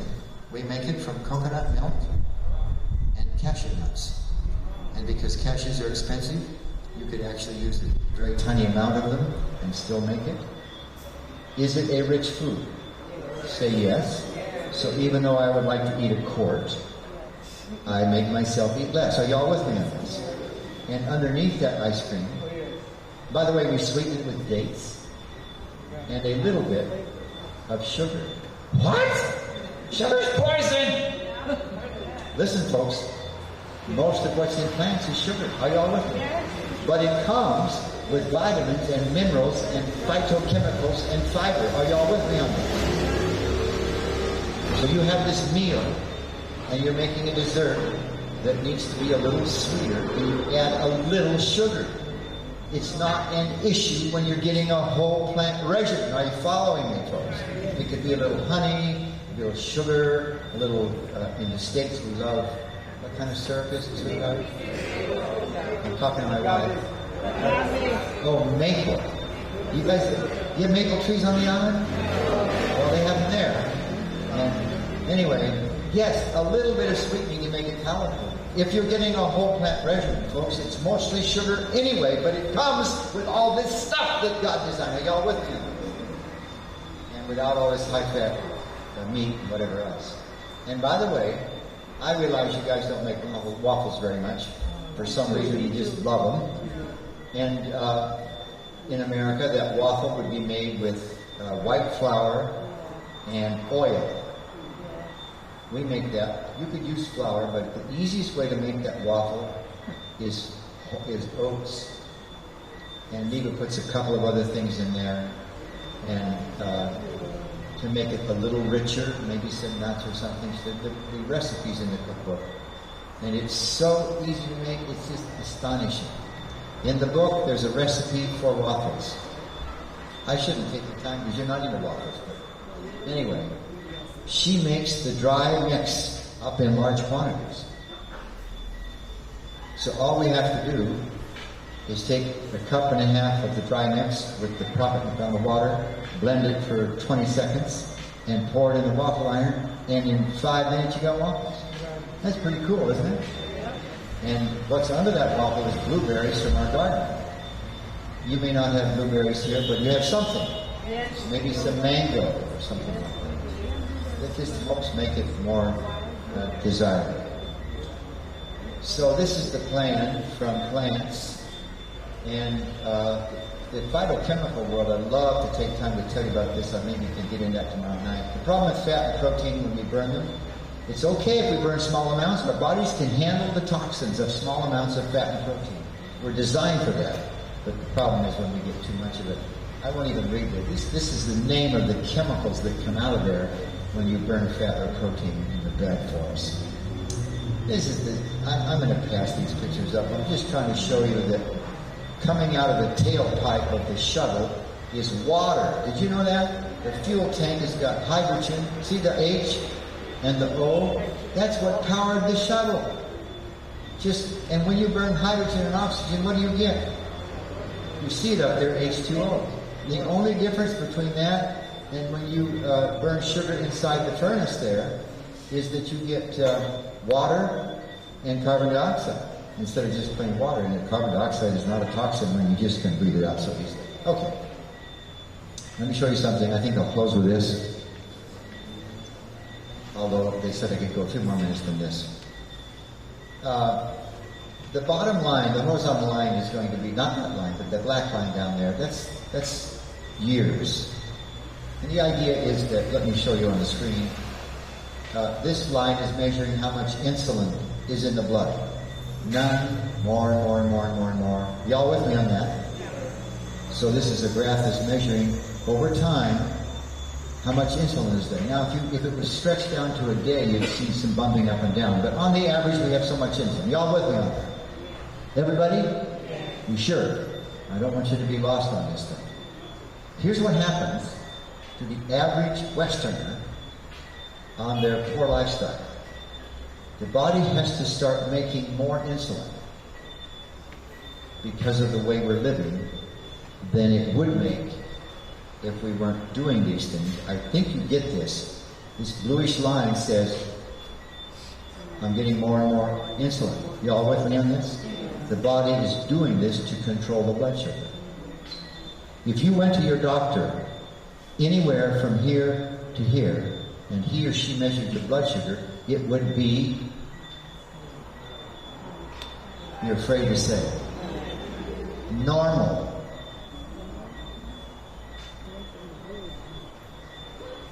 I can tell that most of you are surprised that I said it would be normal. The body is able to keep the sugar low enough by adding extra insulin. Now this condition is called insulin resistance. You've heard the term, have you not? Yes. I don't like the term for a couple of reasons. It's really not insulin resistance. And when the other reason is a doctor tells people that, they think, oh, I have it, so what shall I do, doc? Instead of him or her telling you what you really could do, well, here, take these pills. It's insanity, really. But when this goes on the average is about 10 years. This person is on his or her way to getting diabetes. Y'all with me? And this process of the insulin resistance increasing, about a 10-year process on average before the person actually, if you will, has diabetes. That is to say their sugar becomes elevated. Because during the whole time so far, the sugar is normal. Y'all with me on this? Okay. But then the pancreas fatigues. That's what we used to say. We actually know now that some of the cells start dying because they're overworked, and they become less efficient. All issue. Fatigue, loss of cells, and less efficient. So anywhere starting about right there, if you went to the physician, your blood sugar would be above normal. Are y'all with me? Now here's the interesting thing about insulin resistance.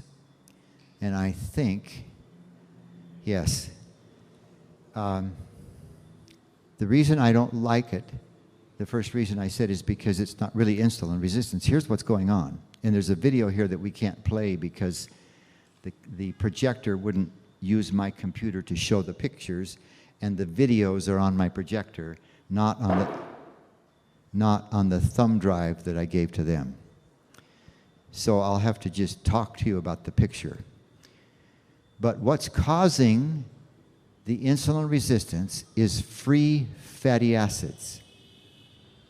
Now, to the layperson, we just say, I'll wait for a little bit of reduction in noise.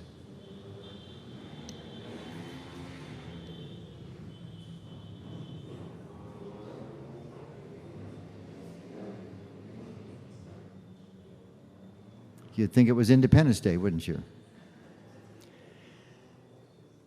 So to the lay people, we just say fatty particles. To those of you that have a technical background, it's actually free fatty acids, which are in the bloodstream, normally there. The problem is on a high-calorie diet, especially a high-fat diet, the amount of free fatty acids, or if you wish, fatty particles in the blood is elevated. Y'all with me so far? Some are listening with their eyes closed. Thank you for about 99% of you that are listening with your eyes open.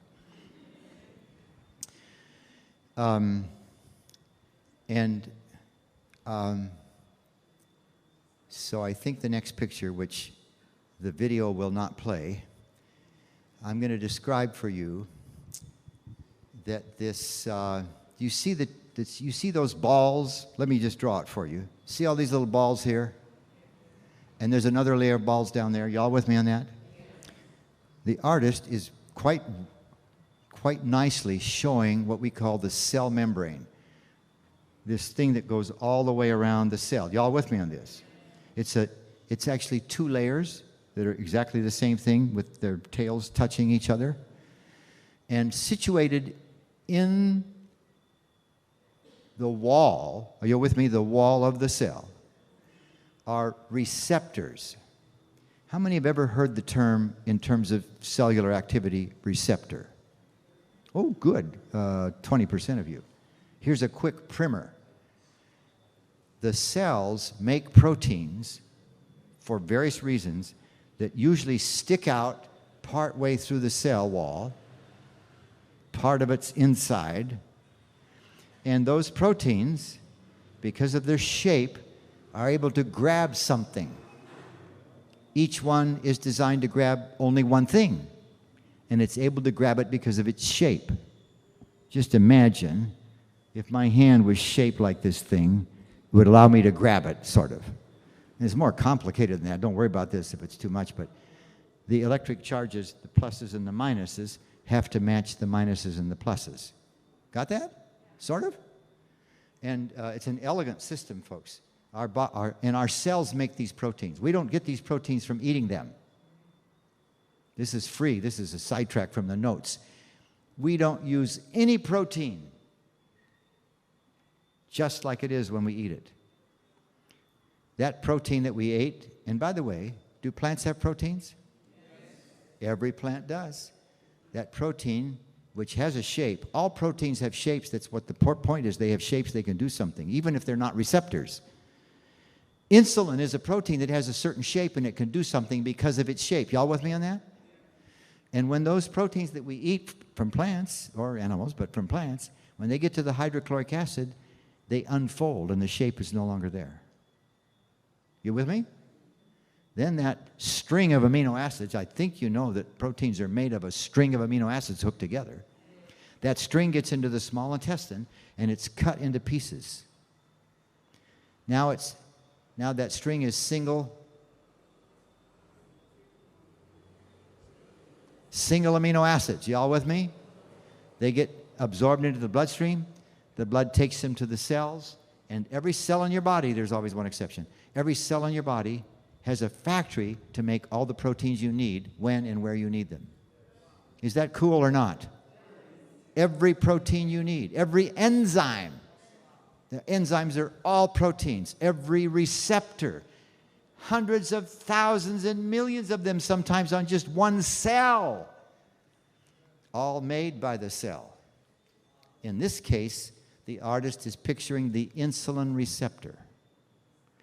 So if I could play the video, a little insulin comes floating by, and the little red guy does what? Grabs it. Now, sometimes receptors sink down into the cell with their capture. Y'all with me? Sometimes when they grab them, there's a chemical message. That's all that takes place. So one or the other. And in the case of the insulin receptor, when it grabs insulin, there's a signal that goes, it's a chemical signal that goes down into the nucleus and says to the nucleus, please make some sugar grabbers. Now, that's not the technical name. So the cell starts making sugar grabbers, which come up and reach out through the cell wall and grab the sugar, grab some sugar, and pull it inside the cell. Are y'all with me? That's pretty simple, isn't it? This is how the body controls how much sugar there is in the blood, by having sugar grabbers reach out there and pull it inside. What does the cell do with the sugar once it pulls it inside? It burns it. Y'all with me? Isn't this exciting?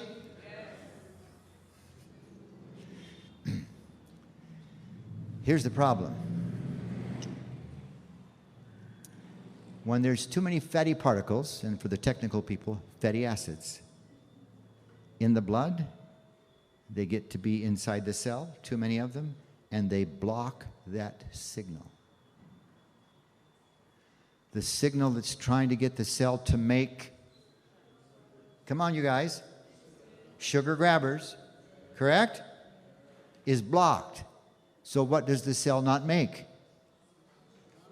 Sugar grabbers. Therefore, what happens to the amount of sugar in the bloodstream? It's too high. Y'all are with me on this?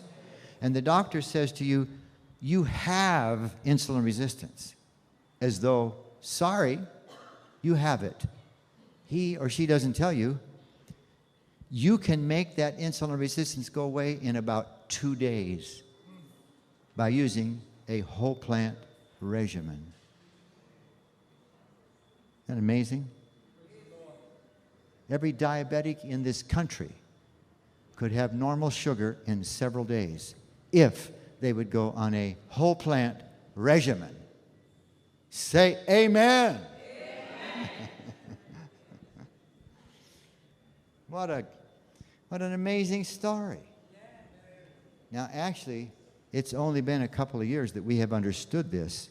We knew about the effect. We didn't know how the mechanism actually worked. Very interesting. So, I'm going to pass these things up. I've already said all of this. The good news is, if you change what you eat and how it's prepared. Why do we say how it's prepared? Because, in fact, raise your right hand and repeat after me. Come on now, everybody. I promise. I will never fry again.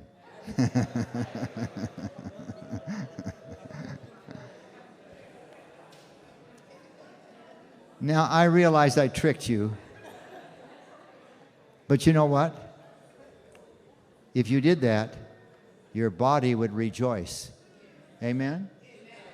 You can saute, which is a strange word because it's a French word. You all know this. It's a French word that means in oil, right?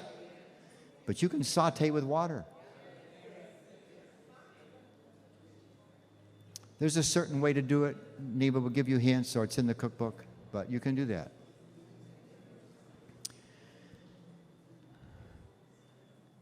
If you change what you eat and how it's fixed. There's a video I'd love to have you hear. And I appreciate your chatting with each other, but I'll wait till you're done. It's important to chat sometimes, isn't it? Just a minute.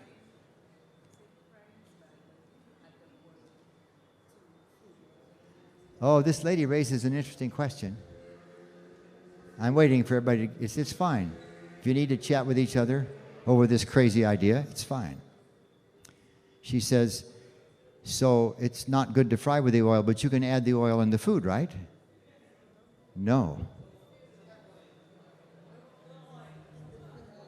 But let's explain why. There's two reasons, folks. Too many calories. And then the oil is toxic. Not only does it cause cancer, folks, that exposed to air oil is causing inflammation all over your body. You all know this today, don't you? Inflammation is just a problem everywhere. So, then of course you need to be active. Let me tell you the answer. This is so simple, folks. If you're not overweight and you don't have diabetes, you can stay healthy if you will burn 300 calories a day. Any activity you want. It does not matter. The easiest thing is walking. It's easy to measure. These days with your phone, just get the app that says Map My Walk, right? But just, it takes about 100 calories to walk a mile, and you don't have to do it all at once. You don't have to do it fast. It's okay to do it fast. Y'all with me? Any activity, it does not matter. If you're overweight, or you have diabetes, or both, or some other chronic disease, we find that if you will get yourself, now you may not don't do this the first day if you're not used to it, but if you get yourself up to burning 400 calories a day, it's enough to get you well. Y'all with me? You can do it fast or slow. There's a tiny, tiny advantage for doing it fast. So don't go there, especially if you're overweight. I'm coming to you in a second. There was a hand behind you, and then we'll come to you next. So it's pretty simple, isn't it, folks? You can look up online if you want to do something besides walking. Just look it up. How many calories does it burn to do this or that? You all with me on that? But walking is so easy, and it's good for you. It's good for your bones. That's a good plan. There was a hand somewhere right in here, and then I'll come to this gentleman.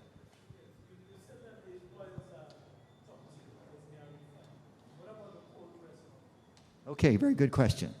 He says, what about the cold-pressed oil? Here's what happens, folks.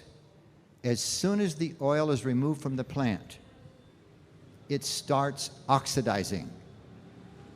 When you leave your hoe outside in the rain, what does it look like tomorrow or the next day?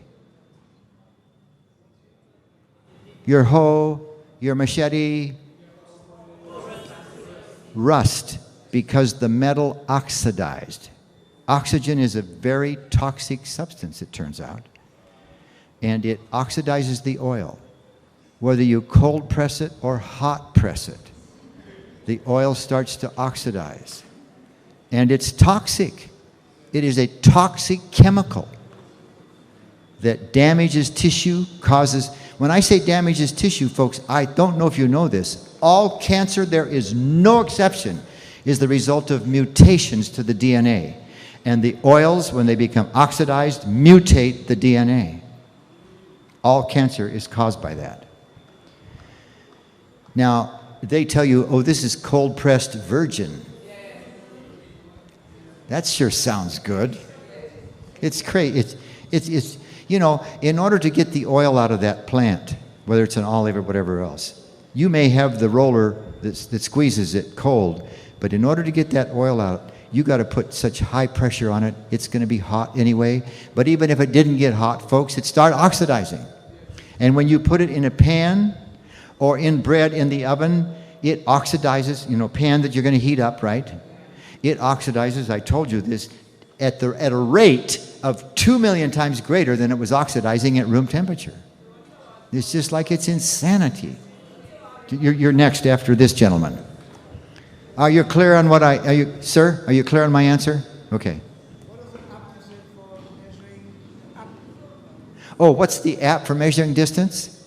Map My Walk. Map, like a map. There's others. And you just turn it on, it'll follow you all day long and tell you how far you walked. And listen, it all counts. Walking around the room, walking over here, it all adds up, it's fair. So just make sure that it's 3 miles or 4 miles, depending on your situation, by the end of the day. Wait a minute, was it somebody else or was it you? Was it she? Oh, they already asked your question, okay. Yes. Is it safe to rub your body with oil? Essentially, yes. The skin does a marvelous job at protecting us from stuff.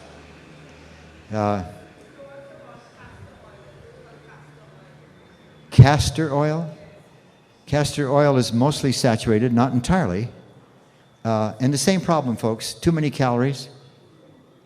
What causes diabetes? Too many calories. Are y'all with me on that? So the oil is part of that picture.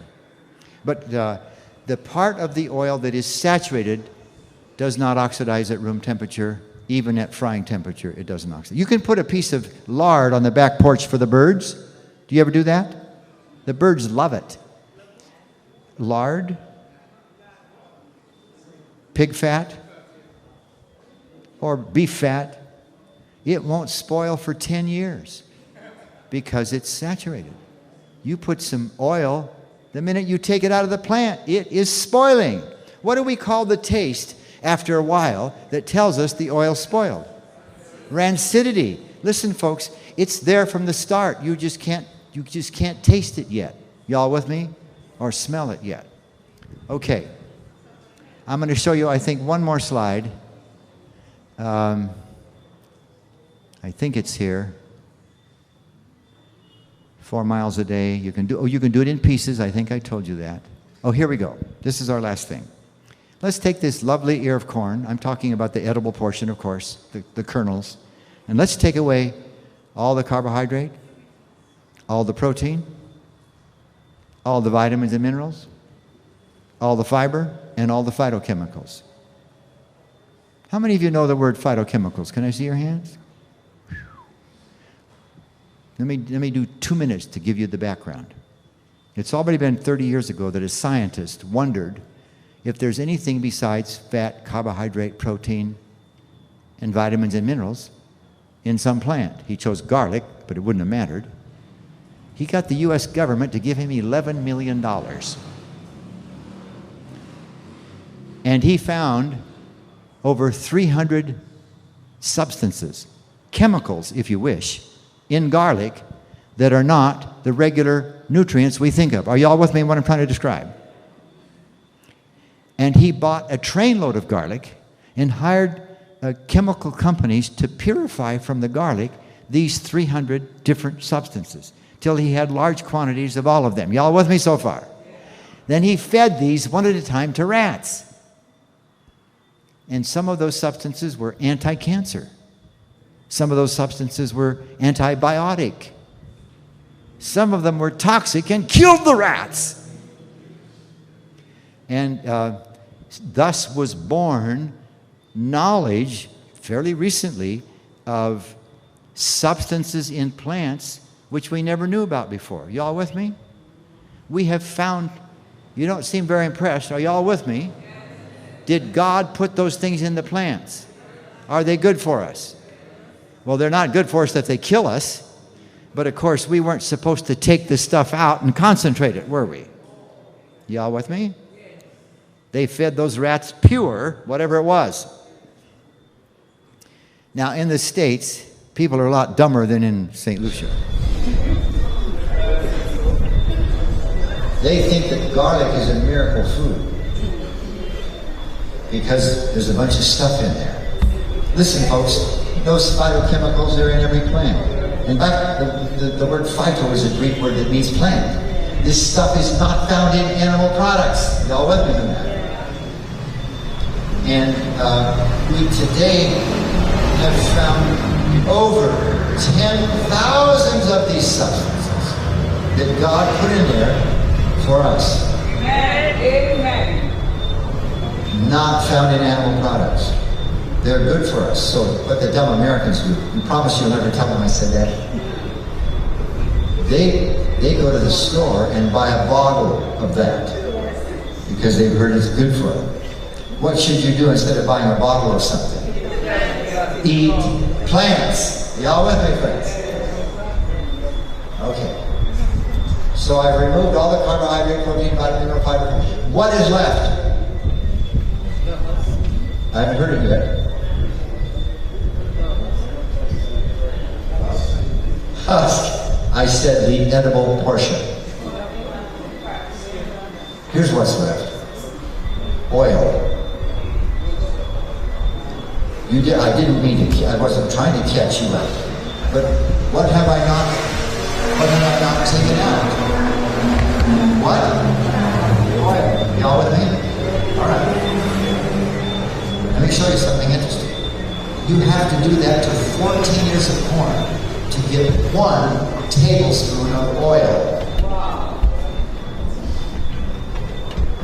I am quite certain that if you could call up the Creator tonight and say, by the way, I don't want to be cute, but the Creator intended for me to get that tablespoon of oil when I ate 14 ears of corn. Did you not hear me because of the Lord? The Creator intended me to get that tablespoon of oil when I eat 14 ears of corn. Are y'all with me on that? Does that make sense? And by the way, I wouldn't get it exposed to the air. Is that correct? The oil in the plant is protected from being oxidized. Got that? Now, if you think about it, some of the plants that are really high in fat, if you let them sit at room temperature long enough, they will get rancid. Can you give me an example? Not avocado. I've never seen it. I wouldn't know about coconut, but in our country it's walnuts. So we keep all of the nuts we buy in the fridge or the freezer. Because they, over time, they're protected pretty well, but over time, they'll start oxidizing. You know this, folks, they get rancid, right? And you're telling me coconut will get rancid? Unless I kept it real cold, I suppose. Sure. Okay. Like a walnut. Yeah, sure. Now notice this, folks. I'm not saying you should eat 14 ears of corn. I want you to understand that. Just don't, wait just a second. Do you see, folks, if I just ate plants unrefined, how I would probably never get too much fat? Can you see that? Let me show you what we do with this. Each tablespoon of fat is about 100 calories. Different kinds of fat, slightly different, but really essentially the same. So let's take a slightly bigger potato, 200 calorie potato, and let's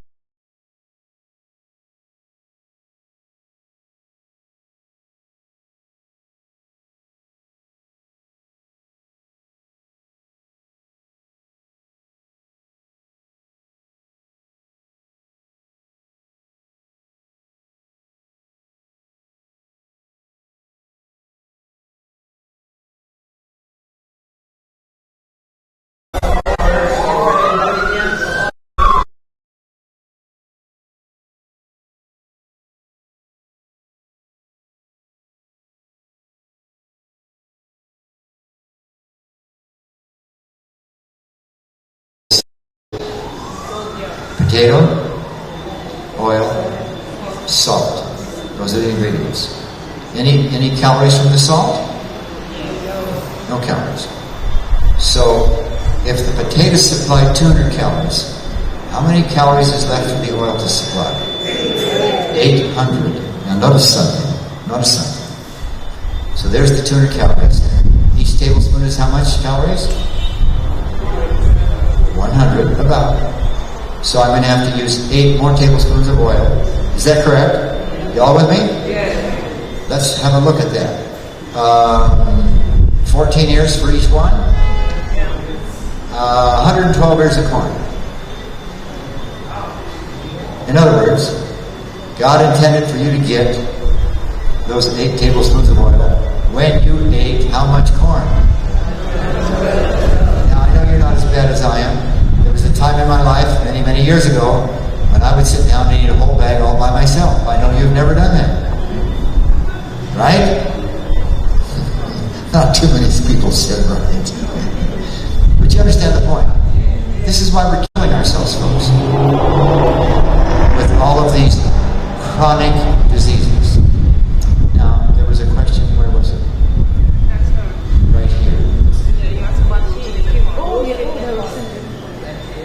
Go ahead, can you remember?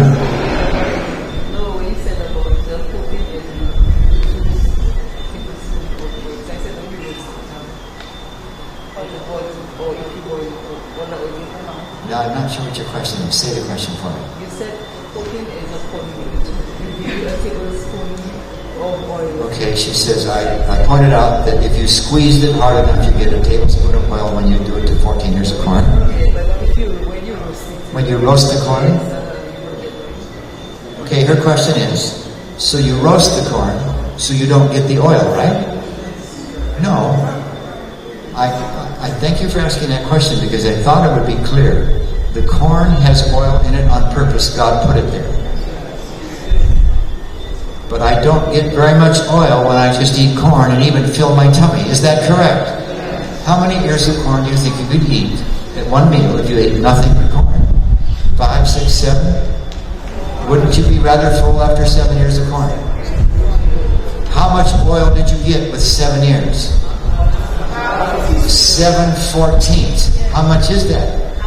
You got a half a tablespoon of oil without it being oxidized because you ate it in the plant. Got that?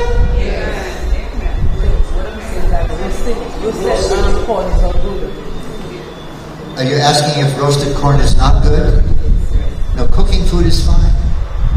Cooking food is fine. In fact, here's an interesting story. Are the people in St. Lucia aware of the fact that this phytochemical called lycopene helps prevent prostate cancer? Is that known to the people here? Yes. All right.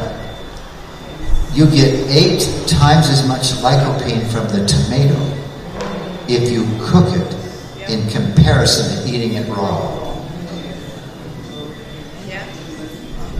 Am I saying you should always cook tomatoes? No. You can eat them raw or cooked. Either way is all right. Are y'all with me on that? Yes. God bless you, folks. Please give some serious thought, would you? Yes. Jean-Francois, where is he? My understanding is we're supposed to go downstairs. And Mrs. Brackett. We had a wonderful presentation. Amen. Amen. What we'll do quickly, let's put our hands for God listening Pastor Brackett tonight. Before we go downstairs, the manual for the seminar is available. It has basically the presentations that are being done. Let me just say a word about it. We use this manual at our place because it has all the pictures from all my lectures in it. It doesn't have the dialogue or the explanation, but if you're interested, you can have this. You can learn it from all my lectures in it. It doesn't have... my understanding is it's going to cost the money if you want it. Yes, it will cost only $100 for the manual. How much? 100. One? Yes, 100. If you want one, you can see myself or Gilbert Refessoir. You can give the money this evening, tomorrow, and the manual will be given to you the following day. Amen? Amen. What we'll do at this time, downstairs we do not have space for everyone. So what we'll do, I will tell you how many of us can go downstairs. The rest of us will stay up here and we'll view the demonstration on the screen. Amen?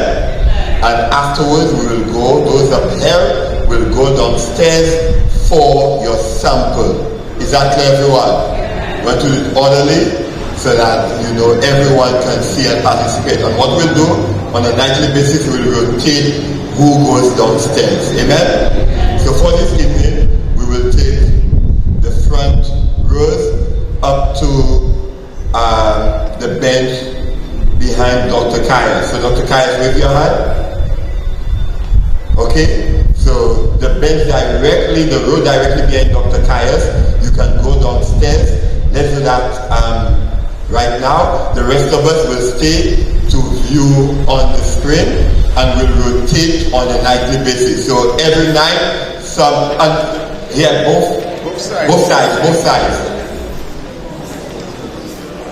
both sides.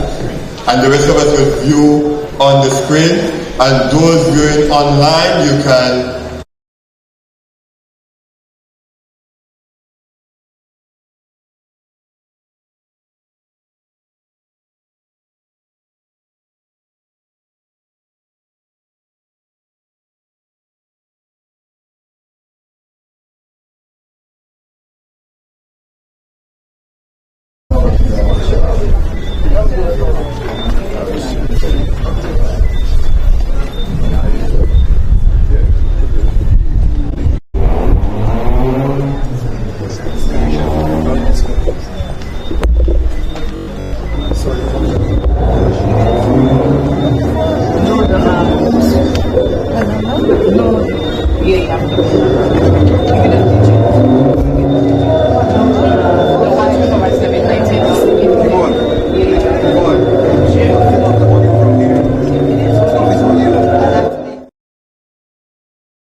Ladies and gentlemen, silence, please. Everything standing, these mics with chattering will not help with the production.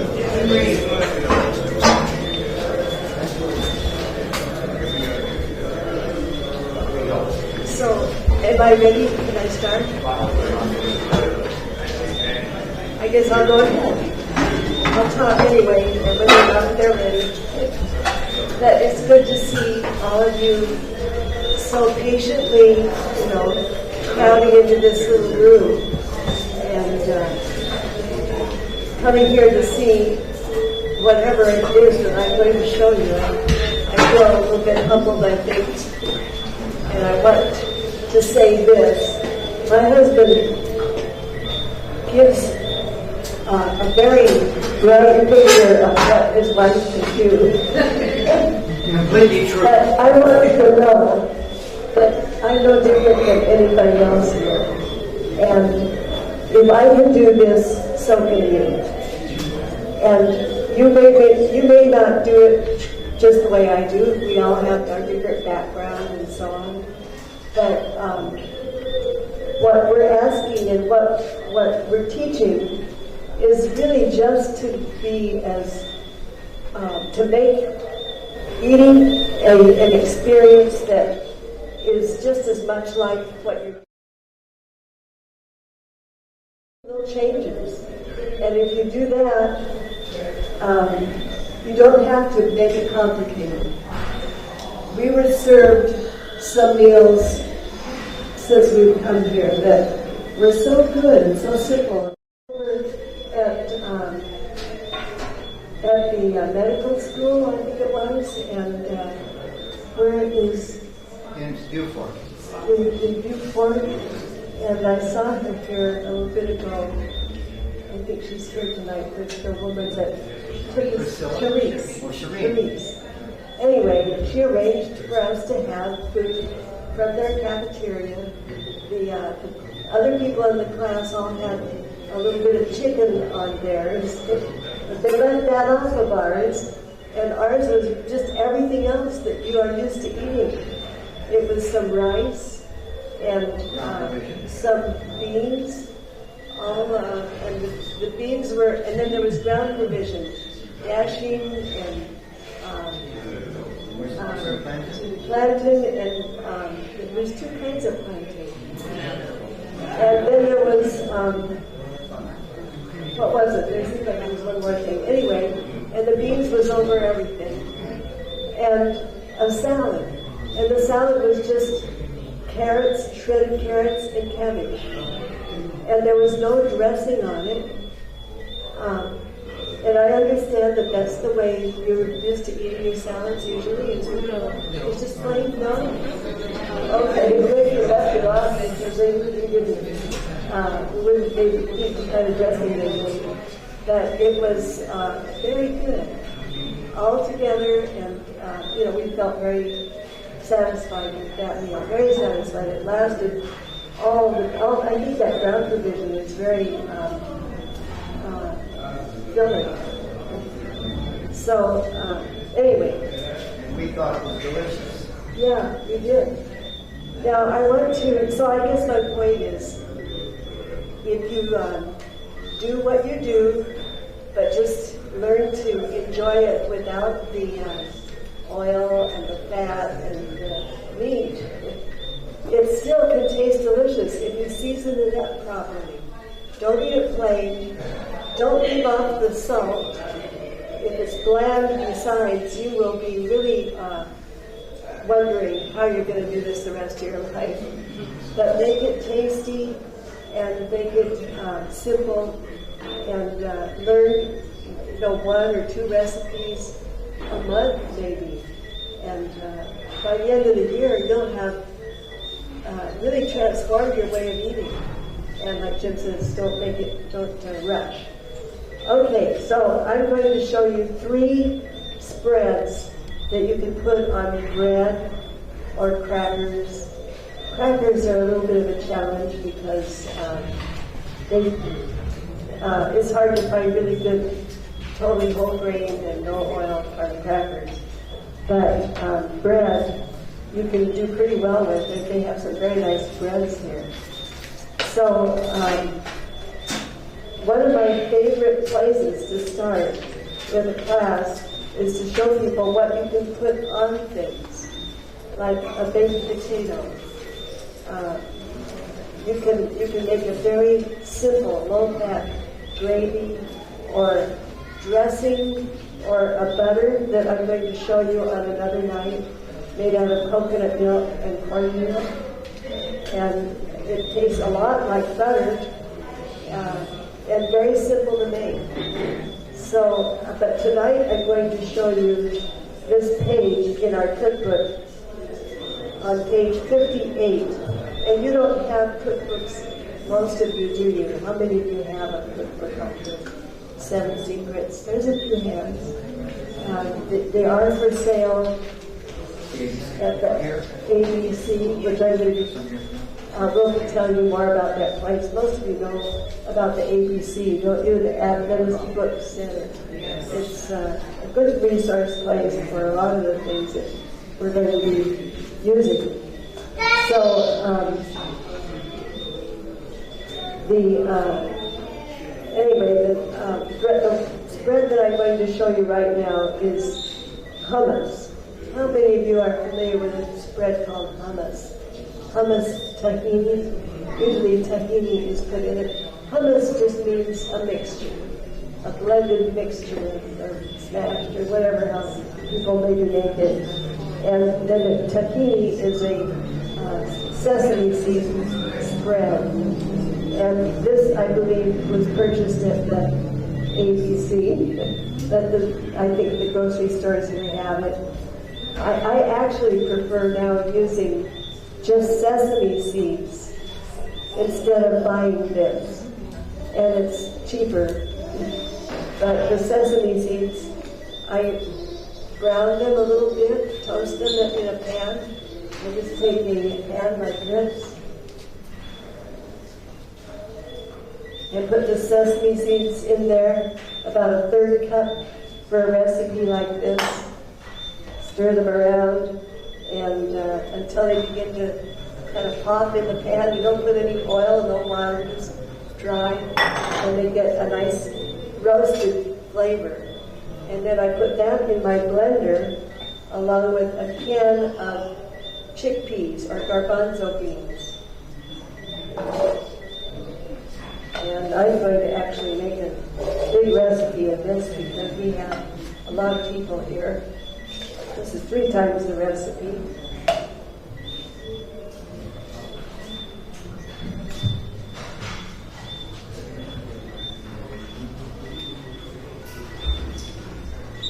Now, when I opened this can, there was about 1 inch of oil on the top of this. And the bottom part was pretty solid. You know, it sits, and as it sits, that happens. And that's why I have come to where I prefer using just the sesame seeds since they're fresher. But I just poured the oil off because I'm going to blend this, and it was too hard to stir.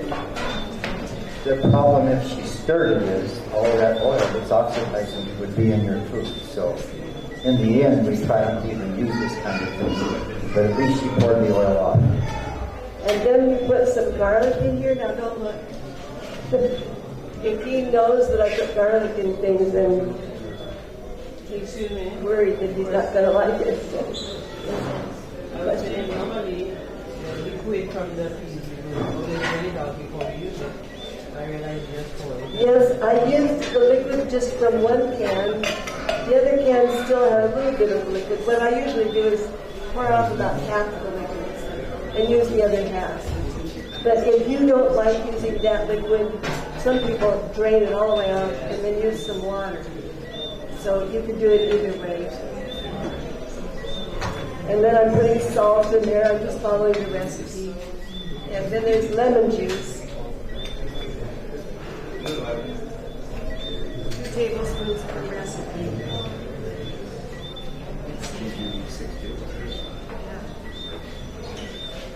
I'm going to stop with that. I want to make sure when I'm on like this all blended, then I taste it and decide if it needs more lemon, more salt, garlic. This is not very much garlic compared to how most people make this with 2 or 3 cloves of garlic per recipe. And I just put 1 in there. Because not everybody wants to have salt.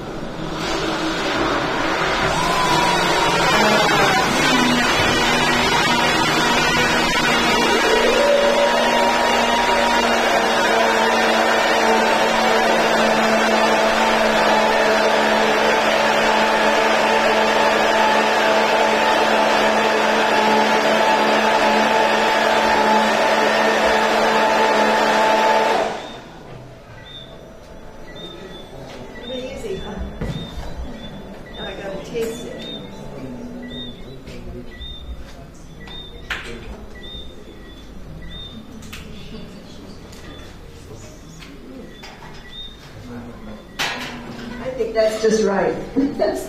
Okay. So we're going to pour this into a bowl here.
What made me think of this, except that I do believe that God helps us when we determine that we're going to follow His way.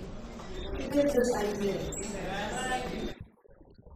So this one is 1 pound almonds. Now, I usually use raw, these are cut up in little pieces and they've been blanched. So there's no skin. But I usually just use the raw, whole almonds that have the skins on them. This is what was available to us, so this is what we're using. This is really good. Just tell you, it can be either. You're making a double or triple recipe? A double. So it's 2 cups of almonds and 2 cups of olives. Or half a can. So this, I'm using the whole can here. And then just enough water to blend it up. Here, I have a question. You said you were making a double recipe, and you said 2 cups of almonds. So is the regular recipe just 1 cup? Yes. And the regular recipe for olives is? 1 cup. So So it's 1 cup of each.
For a double recipe, it took a little more work to blend this.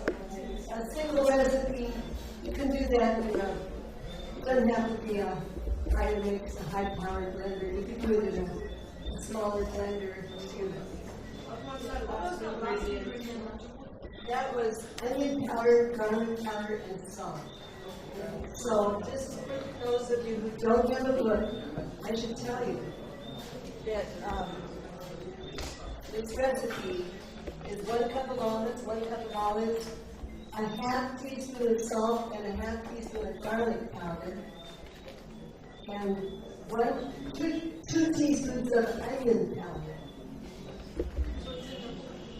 It's in the cookbook on page 72. So this one does not have any lemon in it. So I was looking for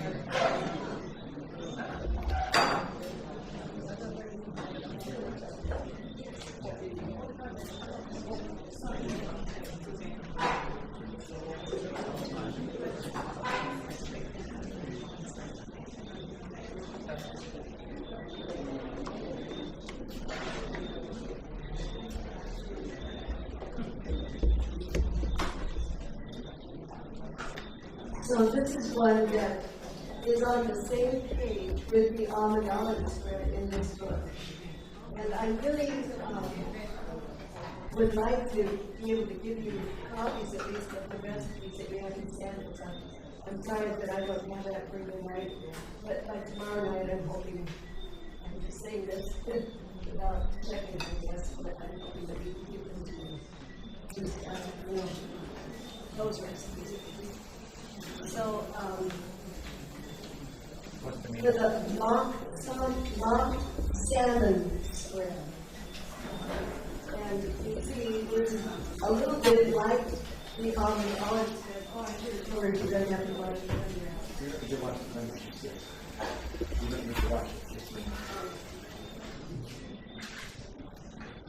You know, almond olive spread has things that were in that really wouldn't hurt this recipe. So, okay. So I'm doing a double recipe. So again, I've got 2 cups of almonds. But this time, instead of olives, I'm going to use carrots and a few other vegetables. But the recipe says to blend the almonds in the water until smooth. So we do that. Almonds and water. 2 cups of water. I suppose if you can, I just do it.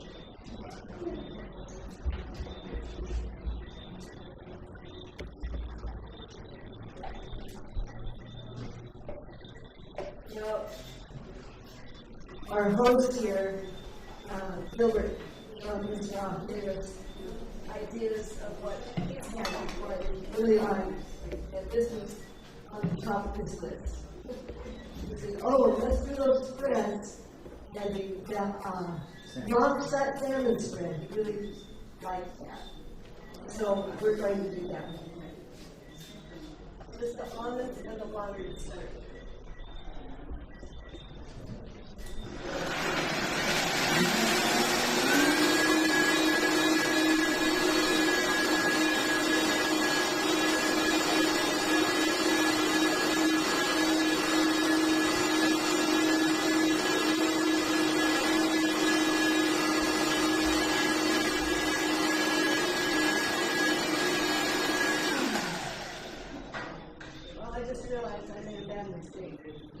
I was looking, because these 2 recipes are right together, and I was looking at the amount of water that's in the almond olive spread, which is 1 cup, or 2 cups for double.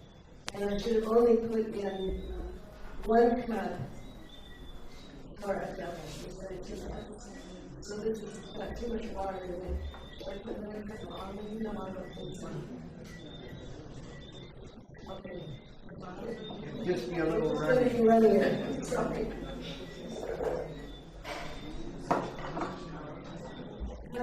That's the carrots. I might add just a little bit more almonds to this, because I don't think that's going to be too so much.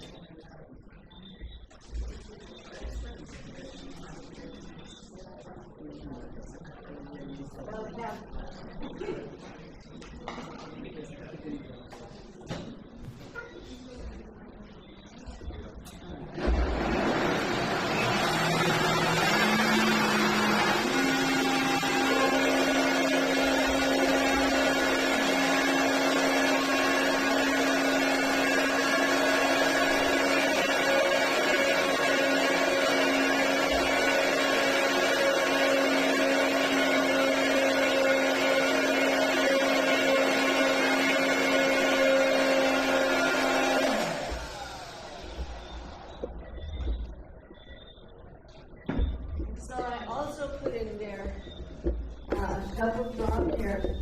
because of couple of round paraphases, and I have the 3/4 cup. Oh, I didn't do that right.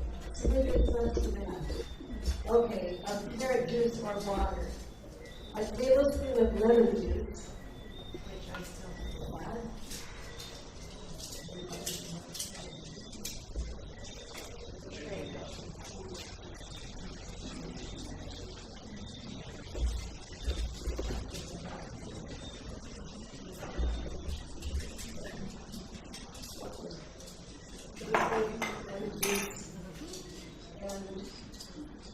And 1.5 stalks of celery. And your celery here, the American celery is mostly stem, a little bit of green. And yours are quite a lot of green and a little bit of string. Much better. There was some of the ladies that were helping me were a little bit worried that it might be too strong. But you're used to that, right? So we'll go with that much and taste it.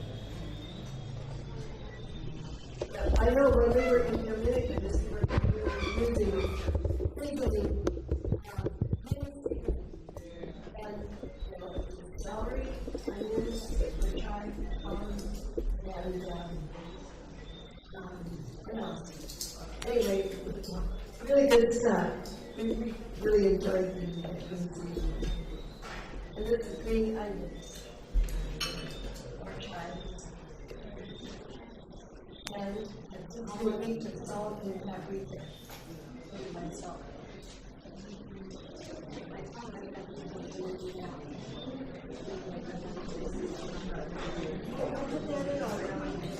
That's right.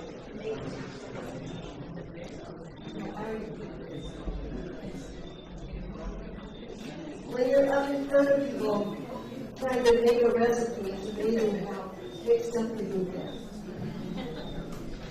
Now, another seasoning in this is rice hickory seasoning. It's something that's common in the States, but I haven't seen it here. It's a smoke flavor. And when we were here before, I used something, Darren's, I think it was a barbecue seasoning. It had a little bit of a smoke to it. And I used that in this. We didn't put that on our shopping list, so we don't have it. But liquid smoke. Well, that's what this rice seasoning is, liquid smoke. So, but I didn't get it, so we won't use it. But another thing that I'm going to use that isn't even in the recipe, but I've done this before. I'm going to put a little bit of a sheet of this seaweed in there.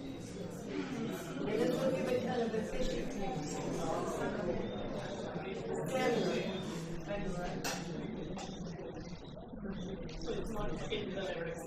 It's not in the recipe.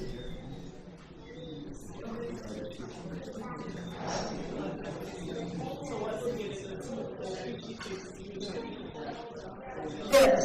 Oh, the smoked flavor is the smoked salmon taste, which is something people like. And so I'm sorry I didn't have that.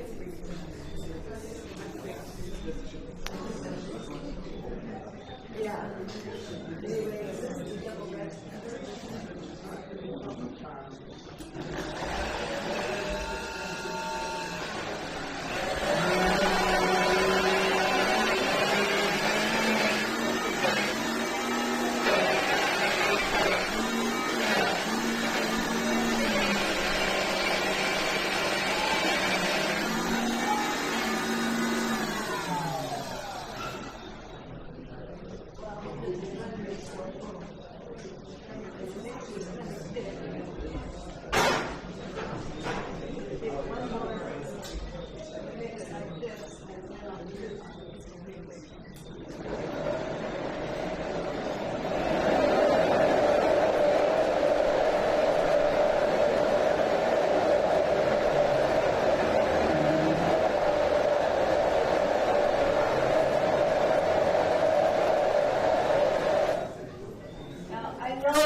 husband are doing this.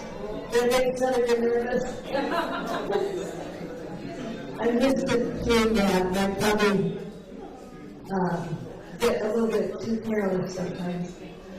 Anyway. Little rubber never hurt you, did it? He doesn't very often do it.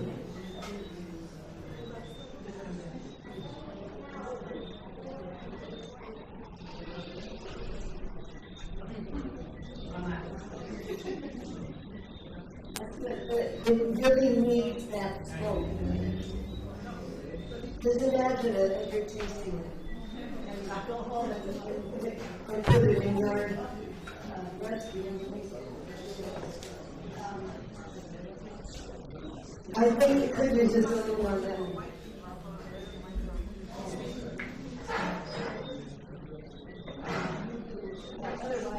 Let's go ahead and start dishing these up.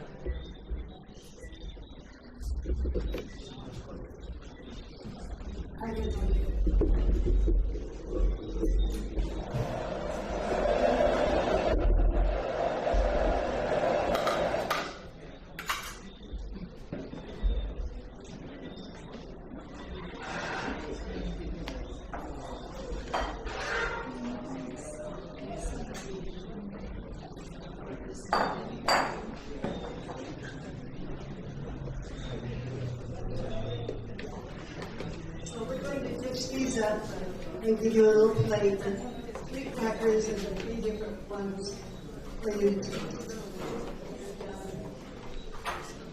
Next time, we're going to have some little meatballs made out of walnuts and tofu. So you'll get to try those tomorrow, along with a little beef salad that we're going to make. Just samples. And I think that's all. If there's any questions, you can ask them, right?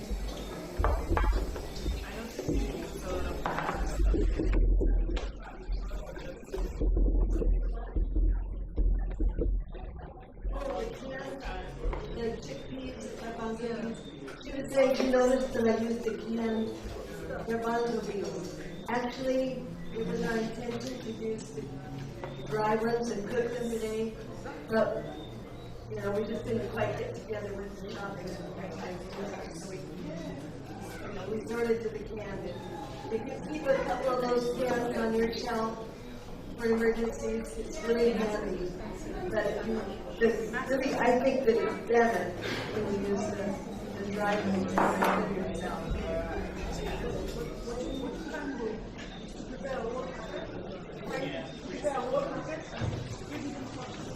Okay, I like what you're doing. Make a batch, divide it up, and freeze it in portions. And there's so many uses for chickpeas. There's really a great thing to keep on hand. Are there any preservatives in those things? Any what? Preservatives. Preservatives. Oh, there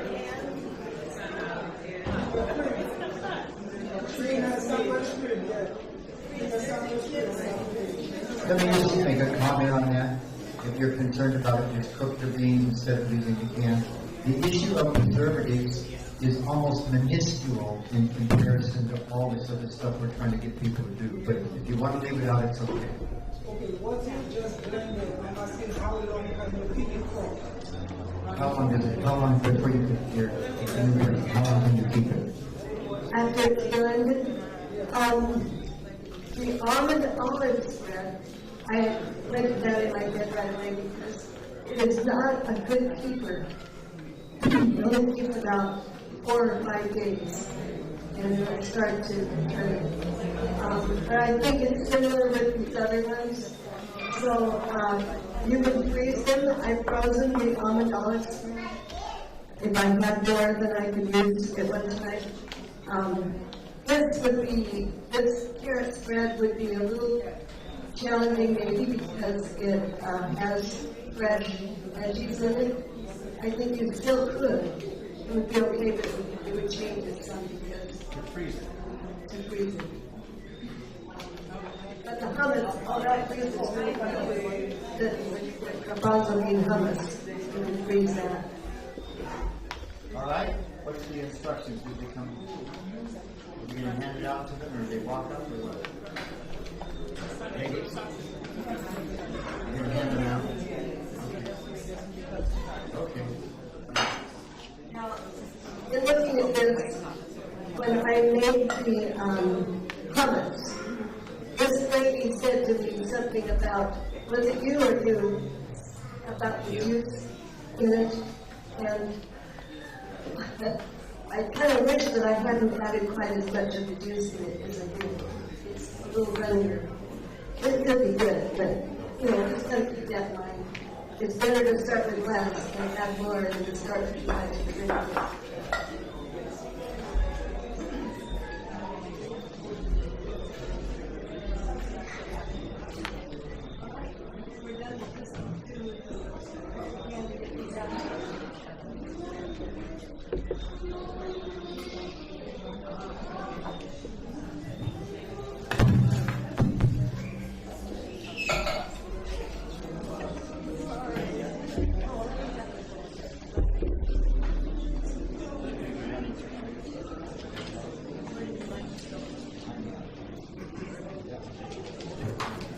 I just thought of another thing with the hummus, and I put the sesame seed tahini in. When we were in Dominica last week, the ladies made hummus using cashews, roasted cashews in their hummus. That was so good. So, you know, you can use other things. I've made it before with peanuts, and I liked that really well. And so peanuts are pretty easy to get. You know, you can just vary these. You can also make it with white kidney beans or other white beans, and it makes a really creamy, nice hummus instead of the garbanzo beans.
Behind you guys.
We have a